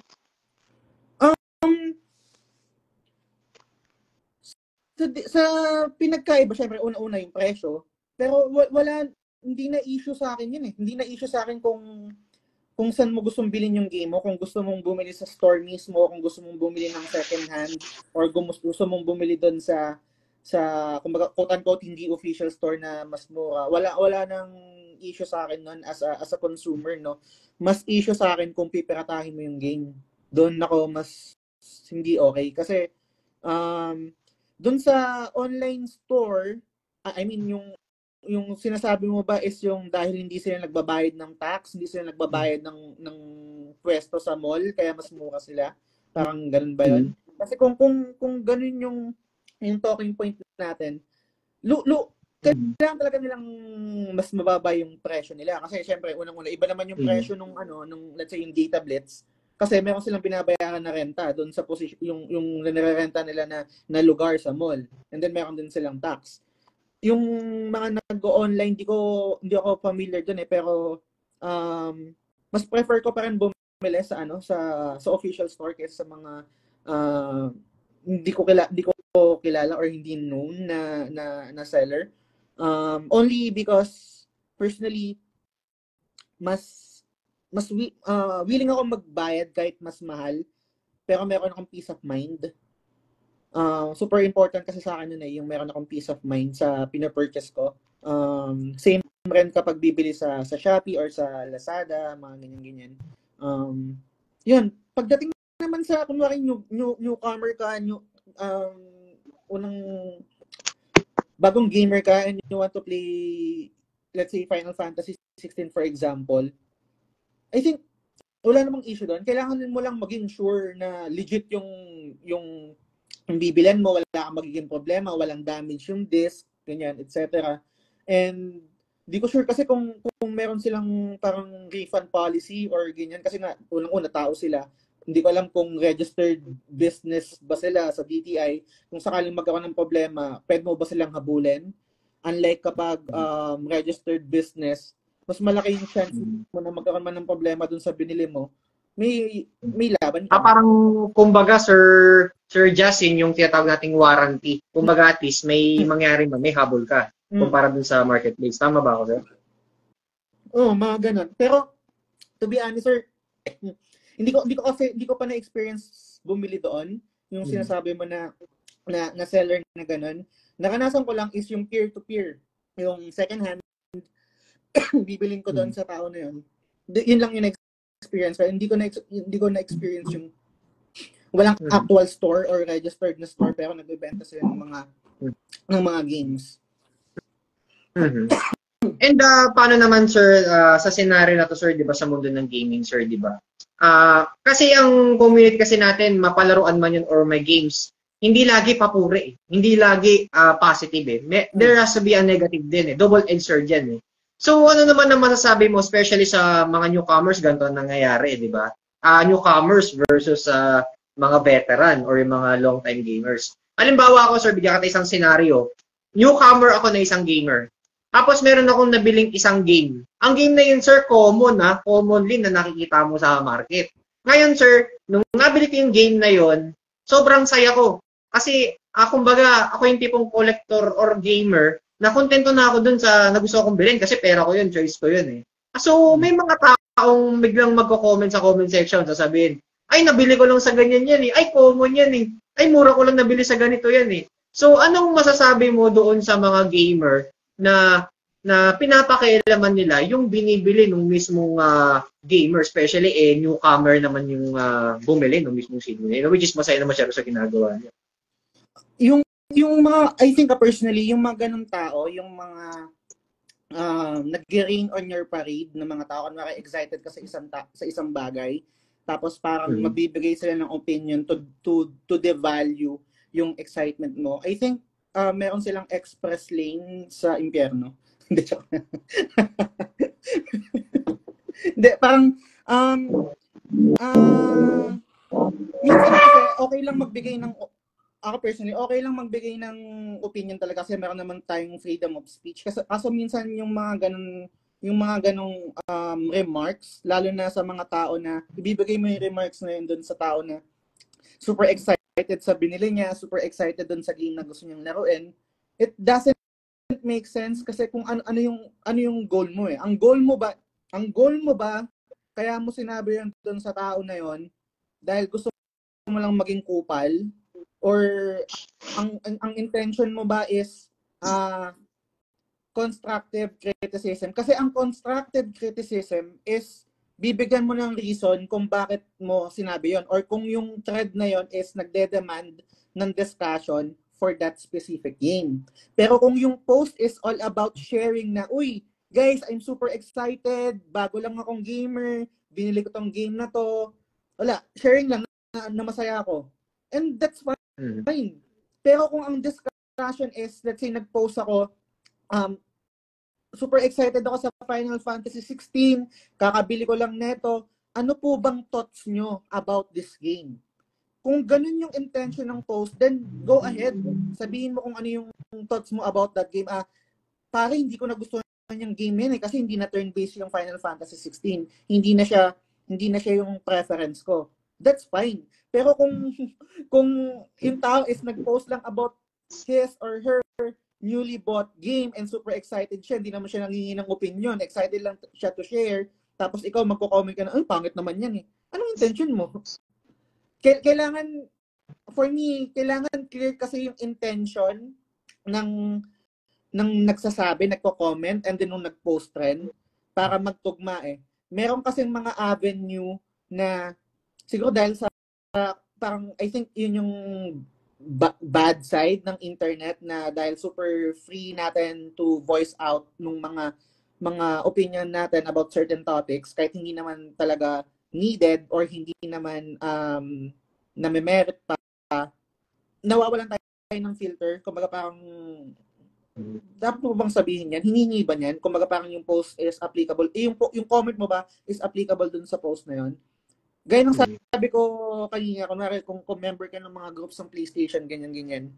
Kung hinihingi yung thoughts about the game, kung humihingi ng review, kung humihingi ng opinion about fellow gamers, then go ahead. Sabihin mo kung ano yung experience mo, ano yung iniisip mo about, ano yung na-experience mo about the game, kung nagustuhan mo man o hindi, that's fine. Pero kung ang intention ng tao doon sa nag-post nung game na yun is gusto niya lang i-share yung excitement niya sa bagong game, sa excitement niya doon sa hard-earned money niya na pinambili ng game, I don't think na it's appropriate na maging kupal doon sa comment section. Parang hindi siya okay. Parang wallet siya for me. Paano naman yun, sir? Di ba, nasabi mo nga there, pagka nagsalita ka ng any thoughts, pwede ka nang bumaril ng sasabihin mo eh. Di ba? Siyempre, marami ka sasabihin eh. Sa ibang tao, ganyan eh. So, merong iba talaga na nagsabi ka lang ng satisfaction, pero merong iba na ikikritik ka, maraming sasabihin sa'yo. Yung iba, hindi pa maganda, below the belt pa. So, para sa'yo, sir, do you think ba psychologically, may mga deprivement po ba yung mga ganitong klaseng tao na wala namang ginagawa sa yung tao at may nakukuha siyang isang magandang bagay tapos ikikritik mo? May mga ganun ba psychological problems mo ganito? I think epekto yun ng social media.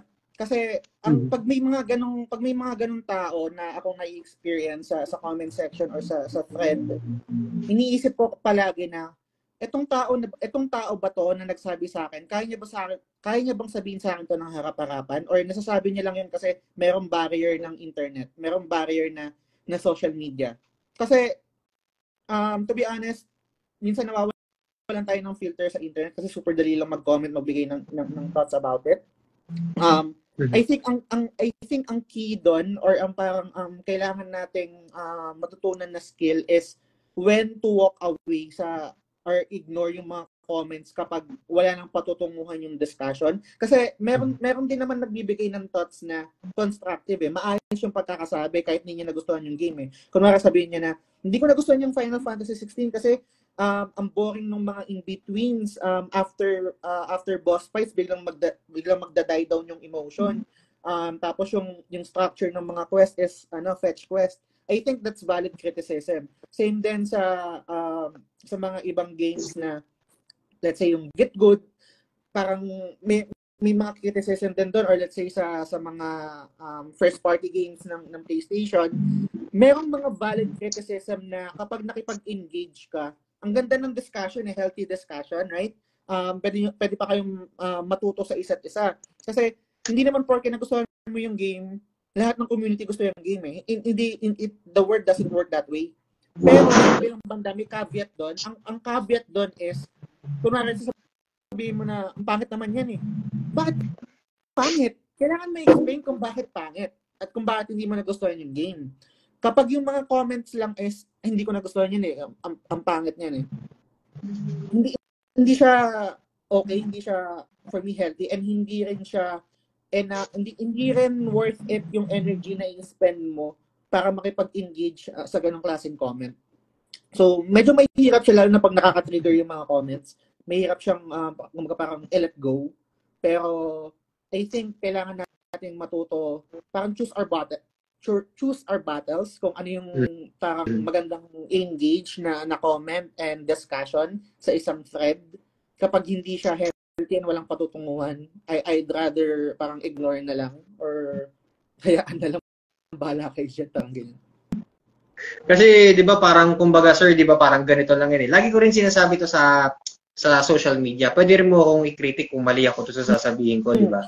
Pera mo 'yan. Sinabi ko to kay Sir Ryan eh. Pera mo 'yan. Ikaw ang may karapatan niya kung ano gusto mong gawin. Common man 'yan, rare game man 'yan. Wala kang pakialam kung anong gusto kong gawin sa pera ko. Kung may inambag ka diyan, 80% ng pera diyan, may karapatang kang diktahan siya.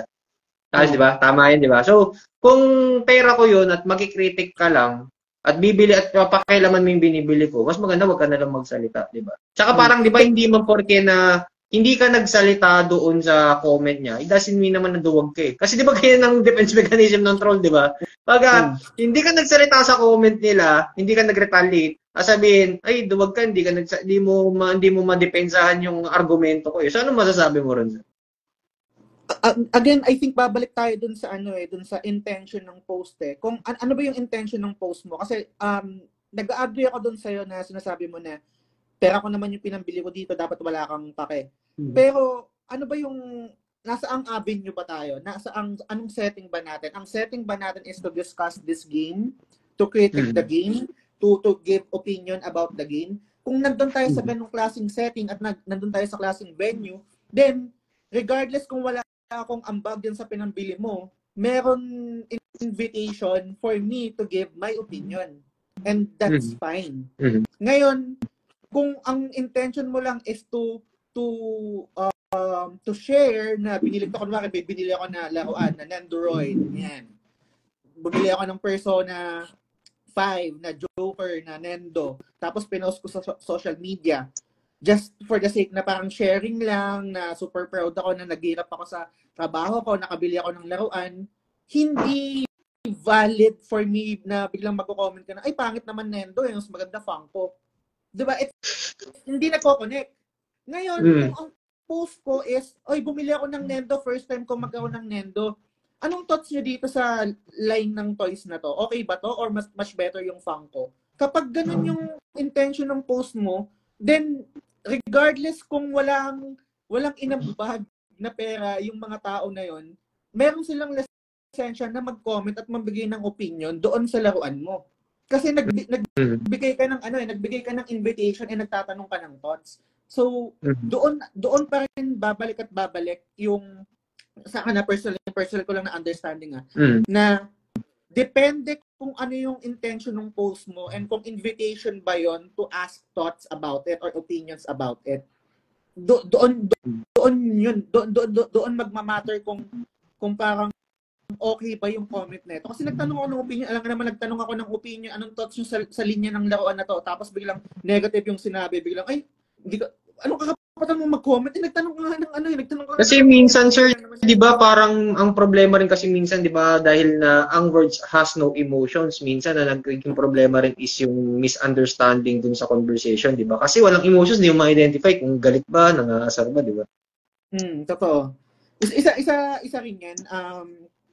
Kaya I think much better yung gantong mas maganda yung gantong avenue, yung gantong podcast, itong ginagawa mo yung conversation. Kasi unang-una, merong accountability. Napaka-important for me yung accountability kapag nag-relay ka ng information or kapag nag-express ka ng thoughts mo or opinions about a certain topic. Napaka-important sa akin ng accountability. Pangalawa is yung we're gonna do it civilized.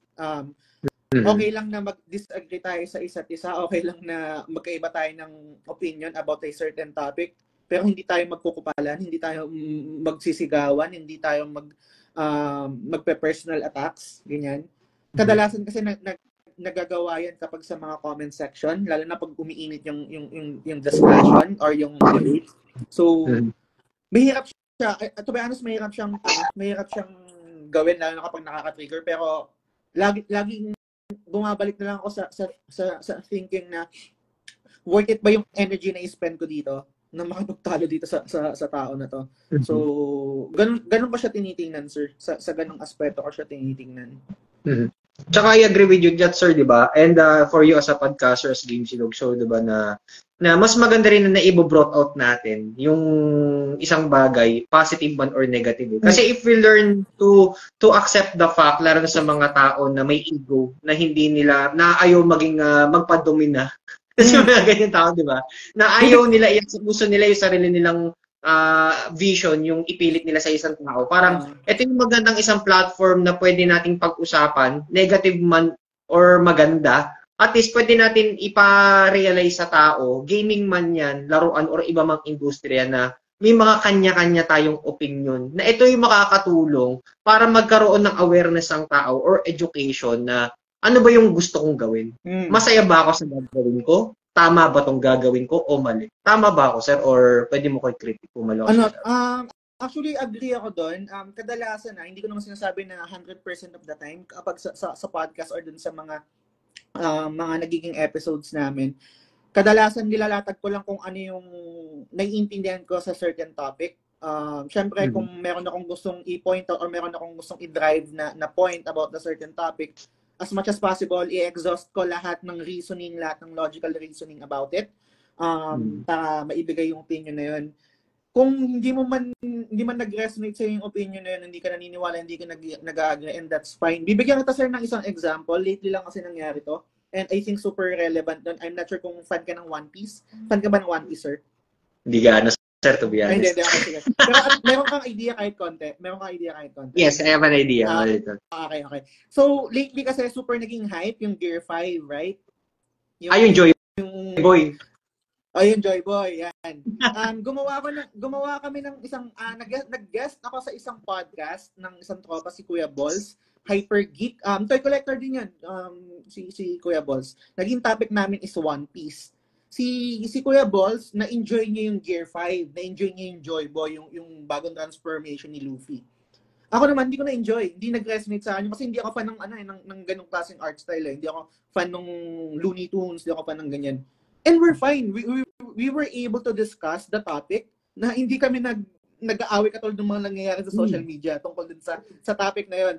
Pag nakita mo sa social media, sa Twitter, sa mga anime group, putang ina, kala mo naman may pakialam sa inyo si Ode. Kala mo naman, putang ina.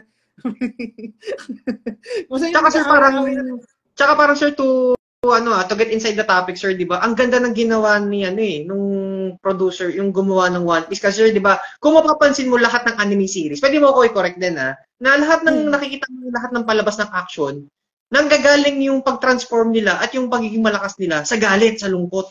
Pero kay Luffy, iba kabaliktaran. Galing sa kasiyahan, di ba? Tama ba ako? Tama. Nabigay sa akin yung, na-explain yon sa akin. And I think that's valid. And may merit din talaga yun sila Oda, yung gumawa ng One Piece, right? Ang sa akin naman, kahit naiintindihan ko yon, kahit alam ko na ganun yung intention na yun. Kasi yun talaga yung intention ng yun talaga yung intention ng creator eh. Ang sa akin naman kung bakit hindi siya nag-resonate sa akin kasi I'm not sure, kasi parang baka hindi ka masyado makarelate siya, mabilis lang. Ang sa akin kasi kung bakit gusto ko yung One Piece is yung contrast ni Luffy tsaka kapag nakikipaglaban siya. Gets ko si Luffy na Kenkoy talaga siya eh. Kenkoy talaga kahit yung One Piece eh. Meron siyang hint ng pagiging Kenkoy, yung pagiging cartoonish. And ang gusto ko kasi sa One Piece, specifically dun sa character ni Luffy, is yung contrast niya kapag Kenkoy siya tapos biglang paglalaban na siya, seryoso na siya. Yung merong biglang bali na putang ina itong pa Kenkoy na to na kapitan ng isang pirate ng pirate group. kaya palang magseryoso nito. Ganun eh. Ganun yun yung nagustuhan ko dun sa character na yun. Ngayon dito kasi sa Joy Boy na topic is from Kenkoy to Kenkoy. So gets ko yung merit nung parang binabasag ng One Piece yung nakasanayan natin sa shonen na kapag nagpa-power up, kunwari imagine mo yung power up ni Gon, 'di ba? Yung parang patayin niya si Nefertito, yung kay Goku, yung kay Ichigo, kay Asta, lahat ng mga shonen kadalasan nga yung sabi mo tawag dito nagmumula sa rage, sa anger, sa demise, etc. Pero kay Luffy galing sa joy, which is totally understandable and that's totally parang masterful. Pero hindi mo kasi pwedeng ialis doon sa mga fans or doon sa mga nanonood na possible na hindi mag-resonate sa kanila yon. Kasi hindi ako nag-sign up for that. Hindi yun yung nagustuhan ko doon. Ang nagustuhan ko sa One Piece, specifically dun sa character ni Luffy is yung disconnect or yung kontra sa normal self niya na Kenkoy. Tapos biglang putang ina seryoso, biglang kakatayin niya yung kalaban niya. So, yun lang yung point ko doon. And kung babalik tayo dun sa kaninang pinaka main point ng discussion natin or talking point natin, ganong klaseng discussion, katulad yung ginagawa natin ngayon. Hindi ko nagustuhan, si Kuya Boss nagustuhan niya, and that's fine. Hindi kami nag-away, hindi kami salita ng mga personal attacks na, hindi ka naman fan talaga ng One Piece. Dapat kung fan ka ng One Piece, dapat magustuhan mo yan. Dapat alam mo yan na yan talaga yung plano ni Oda. Yung mga ganyan, hindi. Saka parang kumbaga sir, di ba, meron kumbaga kasi sir, di ba, parang opinion yan eh. Walang mananalo sa inyo eh. Opinion yan eh. At the end of the day sir, ang importante for us podcasters, kung ano yung natutunan nung nanonood, di ba? Na, ay, ganito pala to, ganyan pala yan. Tama ba ako? Ang isa pang point doon is, kailangan mong maging honest doon sa mga nakikinig sa'yo eh. Mas parang iniisip ko kasi habang bilang fan ng One Piece, habang pinapanood ko yun, hindi ko nagugustuhan. Parang ginagaslight ko yung sarili ko na dapat magustuhan ko yun kasi fan ako ng One Piece eh. Inisip ko pa yun ng matagal bago ako naging confident na sabihin na hindi ko nagustuhan. Kasi hindi ko talaga nagustuhan eh. Mas gugustuhin kong maging honest sa audience ko, sa mga nakikinig sa akin, kaysa magpanggap ako na nagustuhan ko yun just to appease them na para same kami ng opinion.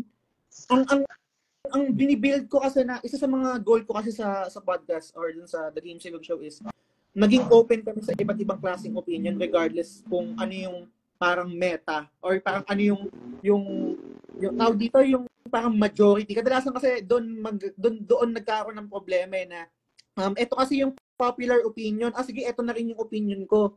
Para I'm part of that group, I'm part of that echo chamber. And kadalasan nawawala yung critical thinking natin doon na yun ba talaga yung opinion mo or yun yung naging opinion mo kasi yun yung opinion ng circle mo. And yun yung mahirap kadalasan basagin. Lalo na kapag part ka ng isang group, part ka ng isang community, may takot na maging iba ka. May takot na maging iba yung opinion mo compared dun sa mas nakakaraming tao. And dun sa topic na about Joy Boy, mas pinili ko maging honest. And kung hindi man magustuhan ng tao, hindi man magustuhan ng mga nakikinig sa akin, naging honest ako. Hindi ko sila niloko. Tsaka mas maganda sir na tsaka tama yung ginawa mo sir for me hindi sabihin na bola kita. Mas maganda na nabubuhay ka sa mundong to na hindi panloloko yung ginagawa mo. Nagiging totoo ka lang sa sarili mo, di ba? Kasi yung kadalasan kung mapapansin mo, hindi naman ako magbibigay ng example. No? Kadalasan makikita mo, may mga content creator na natatakot magbigay ng opinion kasi hindi yun yung popular. Yung mag-against sila sa current. Meron mga ganong content creator na parang safe ano tawag dito? Nagse-safe, tawag dito? May term safe na parang kumbaga nagugas kamay. Hindi naman nagugas kamay, pero yung parang ito yung pinaka-safe na opinion about it eh. Parang gano'n. Parang iniwasan nila ma-criticize ganun. Oo, kasi hindi ko gusto. Kunwari, meron ako isang game na nilaro. Hindi ko nagustuhan eh. Kailangan ko bang magpanggap na nagustuhan ko yun? Kasi yun yung magugustuhan ng mga tao. Hindi eh. Hindi dapat ganun yung approach eh. Kumbaga sir, parang yung sinasabi mo ba sir is parang ayaw mo yung sinusugarcoat. Yun yung term, di ba? not necessarily sinusugarcoat, pero as much as possible, gusto kong maging honest doon sa nararamdaman ko.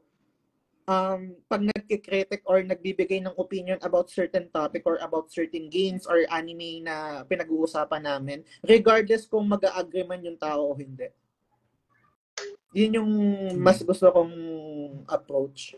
Pero hindi naman yun kasi meron, sabi lang ng, sorry, dumadaldal ako. Meron din namang ibang tao na for the sake na maging contrarian lang talagang sasabihin nila yun kasi negativity sells, right? Meron din namang other side ng mga content creators na sila yung laging nagbibigay ng negative kasi yun yung bumibenta rin, mabenta rin ang negativity di ba? Pero yun yung thin line na kailangan at least for me, kailangan ko ma-separate na nagiging contrarian ba ako just for the sake of being contrarian o parang maging iba lang or hindi ko talaga nagustuhan. And I think so far na-establish ko naman yun doon sa community ko na nilalatag ko lang kung ano yung naramdaman ko sa certain topic, kung nagustuhan ko man o hindi. Hindi for the sake lang na maging agreeable sa mas maraming tao or for the sake na maging iba yung opinion ko compared dun sa mas nakakaraming tao. Yun kasi yung I think ang mahirap sa content creation. Mahirap siya in a sense kasi unang-una possible na mawalan ka ng listener kasi let's be honest, no, pag listener ka, makikinig ka dun sa tao na may same na opinion sa'yo. Super rare or super konti lang ng mga listener na nakikinig sa mga content creator kahit hindi sila nag-agree dun sa opinion nila. Kasi mas comforting at mas merong feeling of belongingness kapag yung kinukonsumo na content is nag-agree ka. Diba? Pero I think kailangan natin i-practice yung type ng media consumption na kahit hindi tayo nag-agree, kinukonsume natin yan. Kasi doon tayo mahahasa Doon tayo mahahasa na may iba palang opinion. Hindi dapat lahat ng pinapakinggan natin or pinapanood natin is yung mga opinion na nag-agree tayo. Mm-hmm. So, when we speak of agreements, di ba? So, ito rin isa sa mga questions na hanggang ngayon napag-uusapan pa rin sa social media, especially sa mundo ng gaming. So, may dalawang klaseng factions. Console gamers, mobile app gamers. So, sir, di ba, ang mga console gamers, kasi may, parang para sa akin, sir, may tinatawag na royalties yan. Kasi di ba, ang mahal lang investment mo dyan Games pa lang, console, ang mahal na ng binibili mo PlayStation, anumang consoles yan, or anumang games yan. Sa mobile apps, makapaglaro ka ng mobile sa phone mo, Mobile Legends or emulators. So, meron ditong debates na sinasabi nga daw, yung ibang console gamers na sinasabi nga daw na porke ba naglalaro ka ng cellphone, gamer ka na? For me, hindi kita mo kukonsidera na gamer. Merong iba naman, sa kabila naman ng mobile app gamers, na parang kumbaga merong iba na victim card, merong iba na hindi sila nag-agree dun sa opinion ng mga console gamers dahil nga daw porke nga daw may pera sila, makapagsalita na sila kung sino sila.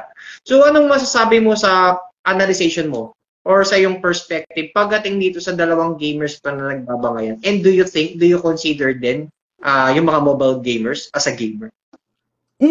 Ako personally, pag nilalaro ka ng gamer ka, regardless kung anong platform pa yan, walang kaso sa akin kung nasa PC ka, nasa cellphone ka, kung nilalaro mo ML, COD, walang issue sa akin yun Gamer ka, kahit nasabihin mo na Candy Crush lang nilalaro mo, gamer ka pa rin. Walang kaso sa akin yung platform. Ang may kaso sa akin is yung binanggit mo kanina na kunwari pag console gamer ka, syempre bumibili kami ng games namin, etc. versus kapag nagda-download ka ng application. Ang hindi kasi nila kadalasan na ang hindi nabibigyan talking points doon is, or I can say na parang understanding is, so super laking business ng mobile games. To be honest, mas malaki pa siya sa console meron akong pinapakinggan na podcast, nagbigay siya ng data na merong parang 50 million active players ng Call of Duty Mobile. Tapos yung yung sa console or yung sa PC, parang mga around nasa 20 lang yata or 30. Super laki ng difference. So, mahirap mang tanggapin, pero tinitingnan to ng mga developers Tinitingnan ng mga developers na malaking market to. And yung sinasabi mo kanina na free lang naman nila mada-download yung game tapos makakapaglaro na sila basta mayroon silang cellphone. That's true. And ang mahirap kasi sa console or sa PC, hindi automatic na parang lahat kayang bumili nun eh. Unlike sa mga mobile games, lahat may capacity maging gamer kasi lahat ng tao, I can say na meron talagang cellphone. So doon pa lang meron na kagad sila. It's a matter of how they will market it or how they will entice people to play their mobile games. Ang ayoko lang sa mobile games is yung mga gacha-gacha, yung mga ganyan. Kasi ini-infiltrate, to be honest, wala akong data to back it up, pero napakinggan ko sa isang study or sa isang pang podcast din na nag-research about it na nag-originate yun sa mga mobile games din na yung notion na ang laki kasi ng kita ng mga gacha sa mga mobile games and they trying to use that same mechanic sa mga single player games, sa mga console games, etc. Hindi ko sinasabi na parang hindi siya nag-exist before. Nag-exist na rin siya before, pero mas lumawak kasi at mas napatunayan na malaki yung kita nito doon sa mga mobile games. Kasi nga, isipin mo, number of users, number of install base meaning yung device na meron yung tao. Kasi lahat ng tao merong cellphone, right? Hindi naman lahat ng tao may PS5. Hindi naman lahat merong PC game. Ay, may PC, to play PC games, right? So, pag niline up natin yung mga factors na yun, malaking business talaga. Kumbaga parang nagiging dollar sign yung mga mata ng mga developers or mga publishers, right? Pero yun lang yung ayoko doon, tsaka yung thinking na which is gets naman na libre kasi talaga, 'di ba? Libre yung mga games so ML, yung mga CODM or let's say yung Ragnarok na mobile ganyan. Libre silang laruin pero hindi nila alam na mas napapagastos sila doon dahil sa skins. Doon kasi sir, bawi yung mga parang ang nangyayari kasi sir, parang ganito yung nagiging view ko kung bakit galit na galit yung mga console gamers sa Mobile Legends. Parang para sa kanila hindi patas. Kasi parang umaga bumibili kami ng game, gumagastos kami habang kayo nakakapag-download kayo ng emulator tapos libre pa. Parang ang pinag-uusapan kasi rito is yung investment, di ba? Yung to be honest, wala akong parang medyo magpupush back ako sa iyo doon, sir, na sinabi mo na galit yung mga console gamers sa mobile games. I think merong community or merong parang portion lang. Kasi parang medyo unfair na i-generalize na lahat ng basta console gamers ko automatic galit ka sa mobile gamers. Parang medyo hindi siya okay. I think merong portion ng mga console gamers na hindi okay sa mobile games and that's totally fine kung ano man yung reason mo. Pero sa community ko parang wala naman ako na experience na ganun. Personally, hindi ako maglalaro ng mobile games. Hindi kasi yun yung hindi yun yung platform of choice ko. Pero so far wala akong sa community ko sa TGS sa The Game Silog Show, wala namang ganun na notion or ganung mentality na galit sila, quote-unquote galit sila sa mobile games. Yung nabanggit mo na emulator, hindi ako galit pero totally against ako doon. Meron lang caveat. Ako, okay lang ako mag-emulate, okay lang ako magpirata ng game kapag hindi na siya available sa storefront. Meaning, hindi na siya available sa PSN, hindi na siya available sa App Store, hindi siya available sa Steam. Yan. Kumbaga parang wala ka talagang access. Ang pinaka-access mo lang is mag-hunt ng physical CD or ng bala para malaro yun, which is super hirap nun. So, doon ako parang willing na, sige, okay na yan, emulate. Pero, pag yung game is available pa to buy, doon ako hindi okay. And kung sakali man may mga tao na mas prefer nila na gawin yun, dahil siguro challenge sa pera, you do you. Pero hindi ako okay doon sa pag-emulate and sa pagpirata ng games. Paano naman sir kung halimbawa, especially isasama na rin natin dito yung scalper. Kasi 'di ba, talamak din yan sa games, talamak din yan sa console. So, anong masasabi mo sa mga ganito na nagbebenta ng mahal or kumbaga may mga nag-download kung sakali ng mga ganitong klaseng programs? At ang nirarason nila, anong masasabi mo rito sa mga rason nila? Ito lang kasi yung pangangailangan ko para matugunan ko yung pangangailangan ng pamilya ko. And yung isa is, wala kang pakialam dahil negosyo ko to, maghanap ka sa iba. Ano masasabi mo sa dalawang statement? Yung mga scalper na nagbebenta pa to ng mga overpriced na, no? Yes. Na Kasi, PS5?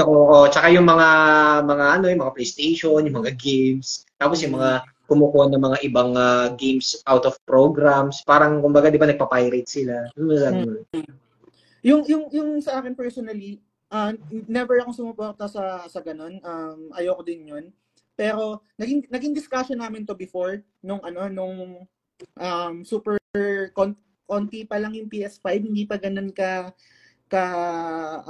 available sa mga storefront, sa mga database, sa iTech, etc. No? Kung meron kang capacity to buy that console sa overpriced na market, personally wala akong issue sa'yo kasi parang pera mo yan eh. Kung anong trip mo dyan, di gawin mo. Pero hindi ako agree dun. I mean, kasi wala naman akong control dun eh. Kumbaga parang lagi kong sasabihin sa podcast or sa mga shows namin na hindi ako nag-agree dyan or hindi yan yung susuportahan ko, ayoko ng ganyan, etc. Hindi ko trip yan, etc. Pero at the end of the day, wala naman akong control dun eh. Wala akong control dun. And wala rin akong magagawa kung yun yung gusto mong gawin. Pero then again, paulit-ulit kong sasabihin kung ano yung stand ko dun sa bagay na yun. Same din naman yun sa sir. Hindi ako magpa-politics na to pero gagawin ko lang siyang example. Meron akong gustong iboto na politiko, sasabihin ko kung sino yung iboboto ko na politiko, pero hindi ko sasabihin sa'yo na pangit naman yung iboboto mo, mas maganda tong iboboto ko. Parang ganyan. Hindi ko siya parang sa personality ko wala akong ganung klaseng pedigree or drive. Pero again, ulitin ko lang din, never ako magsasawa sabihin kung ano yung stand ko sa isang bagay o sa isang topic. Kung against ako sa piracy, against ako sa piracy. So, kung pagdating sa ganun, against talaga ako sa piracy and sa emulation. But then again, may caveat dun sa emulation. Emulation, okay lang sa akin kapag hindi na siya available for purchase. Okay. So, paano naman dito, sir, di ba? Ito, usapang pa rin ng console usapang market. So, sir, di ba, meron tayo ding napanood na isa sa mga artista na bumili ng PlayStation, gumawa ng vlog, pinunit sa harapan ng mga viewers, and nag-unbox siya, ganun yung way, hindi maayos, kundi yung unbox is punit talaga yung box. And may mga gamers na natuwa, merong mga hindi natuwa. So para sa'yo, sir, anong masasabi mo rito sa mga tao na binibigyan nila ng iba-ibang pakahulugan yung pagpunit ng box na yun, ng artista na yun, and then sasabihin nila, nagagalit sila na, ay, ba't winasak mo yung box, bababa value niyan. Ano masasabi mo ron? Nasabi nga daw, may value daw pag may box. To be honest, yung ganong klase, yung mga ganong klaseng content, alam mo na kagad na for views yun eh. Diba? Ang intention nila is to elicit emotion sa mga tao. Kaya nila ginagawa yun. Pupusta ako na kapag walang camera, hindi naman nila gagawin yun eh. Pupusta ako na kung magkano, 10,000 o magkano man na pera, na kapag meron silang sariling gamit, hindi naman nila ginagawa yun eh. So, yung ganong klaseng style, I think ginawa rin yun ni Dino lately. Sino ba ito yung content creator na sumisikat ngayon na about sa mga geek stuff, parang Ultimate Nerd, etc. May intention yun. And ang intention is to elicit emotion sa mga tao. Maging masaya ka man or maging malungkot, magalit ka man o hindi. Pero ultimately, wala tayong control dun eh. He can do whatever he wants dun sa item na yan. So, kasi sir, di ba parang kasi di ba hindi mawawala kasi minsan yung comments, yung argumento, no? Halimbawa, ikaw yung nagpunit ng console na yun, and then ako sasabihin ko na ba't mo pinunit yung box? pinapababa mo yung value. Di ba? Sasabihin, tanga-tanga mo naman, pinunit mo yung box, sinasayang mo lang yung investment mo, tapos ganun lang ang gagawin mo. Ano mo masasabi mo rin sa pinagpipilitan nila yung sarili nilang opinion or sarili nilang perspective doon sa tao na which is na hindi naman kailangan ipili? Ano yun eh, kumbaga parang ginawa mo yun, I mean, as a content creator, no? As a content creator, yung nga, gaya ng sinabi ko kanina na, pupusta ako na habang kino-conceptualize nila yung content na yon, intention nila mag-elicit ng emotion, mapa positive man or negative. So, kung meron mang na-trigger doon, that's part of your plan.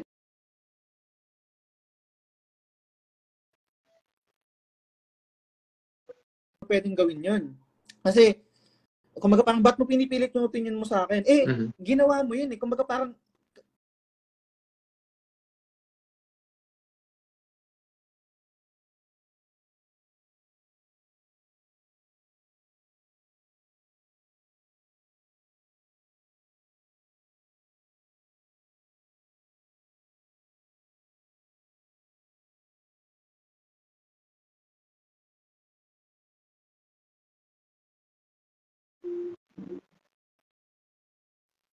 hello? Naputol ba? Hello? Hello? So, sir, since nabanggit mo yan, sir, so let's proceed to the next question naman. So, this is about your podcast. So, sir, di ba, nakita ko yung podcast name mo, ang pangalan is The Game Silog Show. And talagang natuwa ako dun sa title eh. Kasi, kumbaga, witty yung pangalan ng podcast. So, sir, ano ba naging origins? Bakit tinawag siyang The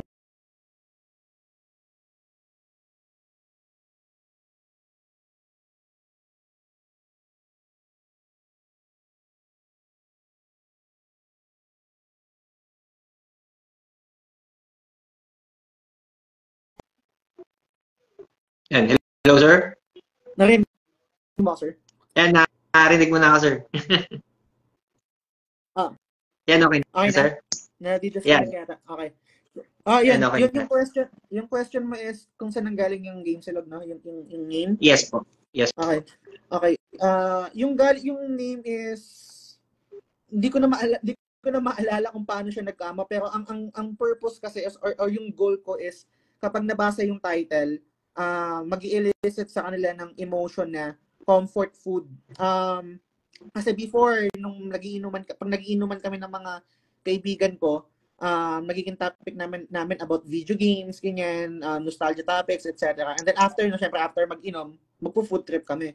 And kadalasan yung food trip namin is Tapsilog kasi yun yung pinaka-available na 24 hours, right? And yun yung gusto kong maging identity ng show. Comfort food siya sa mga listeners na craving for video game topics or discussion. And lagi ko din sinasabi na ako as it is as a host or as the content creator, basic lang ako eh. Ako lang yung silog. Ang silog kasi na pagkain is super basic lang yan, pero mabubusog ka, right? Kumbaga parang napakadali lang yan, magsasangag ka lang, itlog ka lang. Sumasarap yung discussion, sumasarap yung topic, or gumaganda yung topic kapag nadadagdagan na siya. Meaning, parang yung silog, kapag dinagdagan mo siya ng tosino, kapag nilagyan mo siya ng tapa, nilagyan mo siya ng bangus, nilagyan mo siya ng itlog, nagiging chick silog, nagiging top silog, nagiging to silog.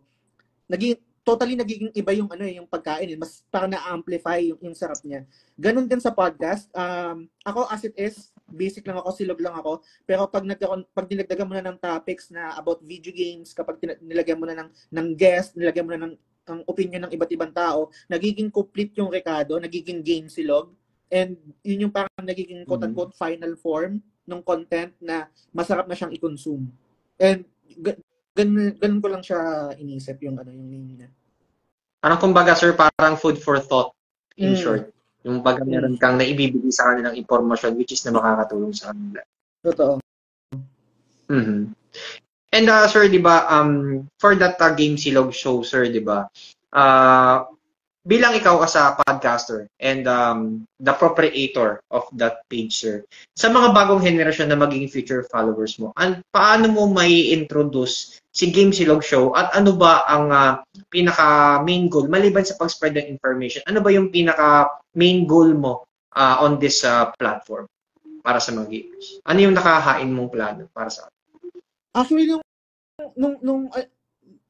maging honest ako sa'yo, sir, no? Nung una kasi talaga, nung ginagawa ko yung show, or pag gumagawa ko ng topics before, gusto ko lang siyang gawin.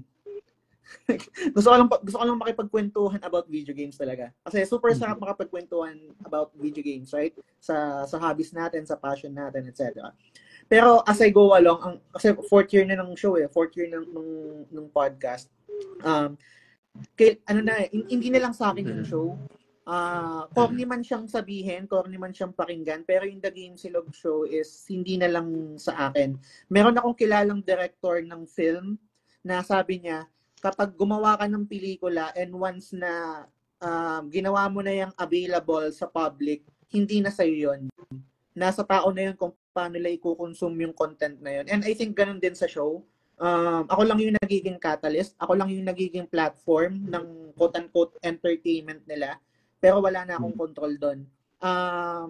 Ang goal ko lang din is, kumbaga, gaya ng sabi ko kanina, kapag may mga listeners or kapag may mga gamers na craving sila for discussion about certain topics, about video games, about nostalgia, gusto ko na maging go-to nila is yung The Game Silog Show. Yun yung parang gusto kong makinig ng kwentuhan about video games. Nagki-crave ako for that. Gusto ko Game Silog yung naiisip nila. Yun yung parang magiging household name and magiging takbuhan nila pag gusto nilang mag-consume ng ganong klaseng content. So, sir, to proceed na rin din with my next question, sir. So, as a Game Silog Show or the Game Silog Show, sir, how do you see yourself 10 years from? Hindi ko pa siya na-discuss. I mean, parang hindi ko pa siya na-discuss publicly, pero yung goal ko is yung The Game Silog Show maging network siya, maging media, parang Game Silog Media or Game Silog Network. Meaning, magiging malaking umbrella siya, tapos magkakaroon siya ng iba't ibang collection ng mga podcasters or content creators. Ganun ko siya nakikita. Parang isang hub siya ng iba't ibang content creators, iba't ibang niche about podcast. Kunwari, yung sa akin is about gaming, tapos meron siguro about toys, meron naman about lifestyle, about anything goes. So, ganun yung long-term goal ko sa show. Hindi lang, I mean, dun sa Game Silog, no, na hindi na lang siya about gaming. So, hindi ko pa alam kung paano gagawin yan, pero ganun ko siya tinitingnan. And goal ko din na makapag-live podcast, meaning hindi live sa Facebook or sa social media, no. Live meaning mag-rent kami ng bar. Doon sa bar na 'yon, siguro magpo-put up kami ng stage, tapos magkakaroon ng open mic, magdi-discuss kami ng topics, etc. Tapos anyone can join kung meron silang thoughts, tapos lalapit lang sila doon sa mic, tapos magdi-discuss sila. Tapos siyempre may inuman din, ganyan. And siyempre recorded din para at least yung mga hindi nakapunta dun sa mismong live event is mapapanood nila sa YouTube or sa social media. So ganun yung mga gusto kong gawin din sa show. Mm-hmm. So sir, ito yung last question ko na rin na gusto kong itanong din sa mga naging guest ko, katulad din ng mga previous. So sa mga bagong henerasyon po na papasok sa hobby, lalo na po sa industriya na pinasukan nyo na mundo ng gaming. Ano yung mapapayo mo sa mga newcomers na despite na may mga mapagdaanan man silang positibo or negatibong scenarios na napag-usapan natin, is patuloy pa rin nila na mapagpapatuloy ang paglalaro ng games moving forward sa kanilang buhay sa hobbies? Unang-una, kung bata ka pa lang at wala ka pang capacity na pambili, study first.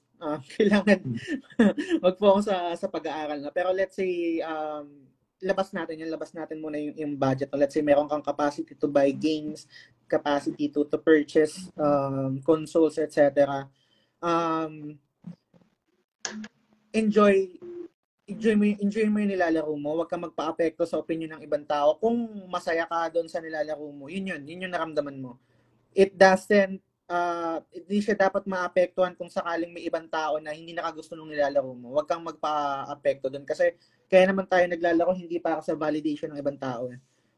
Dapat para sa atin lang 'yun. Kung naglalaro tayo, kunwari nag-i-enjoy tayo sa Genshin Impact, nag-enjoy tayo sa certain games na nilalaro natin. And nakikita mo sa comment section, pangit naman yung game na yun eh. Hindi pangit para sa'yo, sa akin maganda. Kailangan matutunan ng mga kabataan na magkaroon ng sariling opinion about the games that they are playing, hindi dahil lang sa peer pressure, hindi dahil sa opinion ng ibang tao. Kailangan matutunan nila yon na magkaroon ng sariling opinion about the games or the media that they're consuming. Napaka-importante nun kasi mahirap maging sheep. Hindi siya okay. Hindi okay yung parang sheep ka na binabase mo yung ganda ng isang laro sa opinion ng ibang tao. Laruin mo yung game, di mo nagustuhan, okay. Laruin mo yung game, nagustuhan mo, goods. Hindi dahil hindi siya nagustuhan ng kaibigan mo, hindi dahil nagustuhan siya ng mas maraming tao. Kailangan ikaw mismo yung mag-critic, ikaw mismo yung mag-judge ng game base sa experience mo, base sa personal experience mo. Mm-hmm. So, sir, before we end this podcast po, sir, so I will give you this time para i-shoutouts, pasalamatan yung mga kaibigan or viewers natin. And meron po ba kayong gustong i-promote po sa inyong YouTube, TikTok, or sa inyong Facebook, sir? So, take it away, sir. Ayun. Una, salamat sa time, sir. Salamat sa pag-invite sa podcast mo. Sa lahat ng mga listeners, lahat ng nakikinig ng podcast na to, kung gusto nyo makinig ng podcast din about video games, meron kami The Game Silog Show. Available siya sa Spotify, sa Apple Podcast, and Google Podcast. Kung trip nyo naman yung mga conversation na may iba't ibang topic, meron kaming show every Sunday 6 p.m. Ang name ng show na yun is Topic with Kuya Balls, with Owa, and with Vibs. Sunday 6 p.m. siya. Tapos yun, thank you rin sa lahat ng mga dumaan kanina sa TGS community. And sa lahat ng mga community mo rin. Maraming salamat. Salamat sa time, sir. Salamat sa pag-invite. Yan, so sir, maraming salamat din po sa time na pinaunlakan nyo. Pasensya na rin, nagkaroon tayo ng problema sa signal. And sir, this will also be a lesson for me na moving forward na patuloy ko na i-improve pa yung aking podcast para mas maintindihan at magkaroon din ng tulong na impormasyon sa ibang tao, lalo na sa mga hobbies na papasok sa bagong henerasyon. Again, sir, maraming salamat po, sir, and magandang gabi po. Salamat, sir. Thank you, sir. Yan, so isa na namang panibagong episode ang natapos ito sa ating podcast na Usapang Hobby. Ako po'y patuloy na nagpapasalamat sa inyong patuloy na pagsuporta. Sa industriya kasi ng toys, tsaka sa industriya kasi ng gaming at sa ibang industriya, hindi, alos same lang din naman yung nagiging senaryo. Positive man or negative, double-edged sword yan eh. So, hindi at all times papuri, hindi at all times negative yung mararanasan natin. Pero ang laging pinaka-lesson in life dyan, doon lang tayo sa tama. Doon lang tayo sa tama, ine-enjoy lang natin yung mga bagay. As long as wala tayong tinatapakan na tao, moving forward, ang magiging dagdag sa atin para maging isang maging better person is yung mga taong makakasalamuhan natin. And if we learn to embrace those negativities in life, mas magiging better pa tayo na patuloy natin may enjoy at tayo magiging isa sa mga magiging inspirasyon at magiging motivation para sa lahat para lumawak at lumaki ang isang komunidad. So before we end this podcast, huwag kalimutan na mag-subscribe or follow sa aking Facebook page, TikTok, Facebook, Instagram na Silverge Toys and Ganta Family para maging updated kayo sa aking mga toys, Ganta reviews, and Usapang Hobby episodes.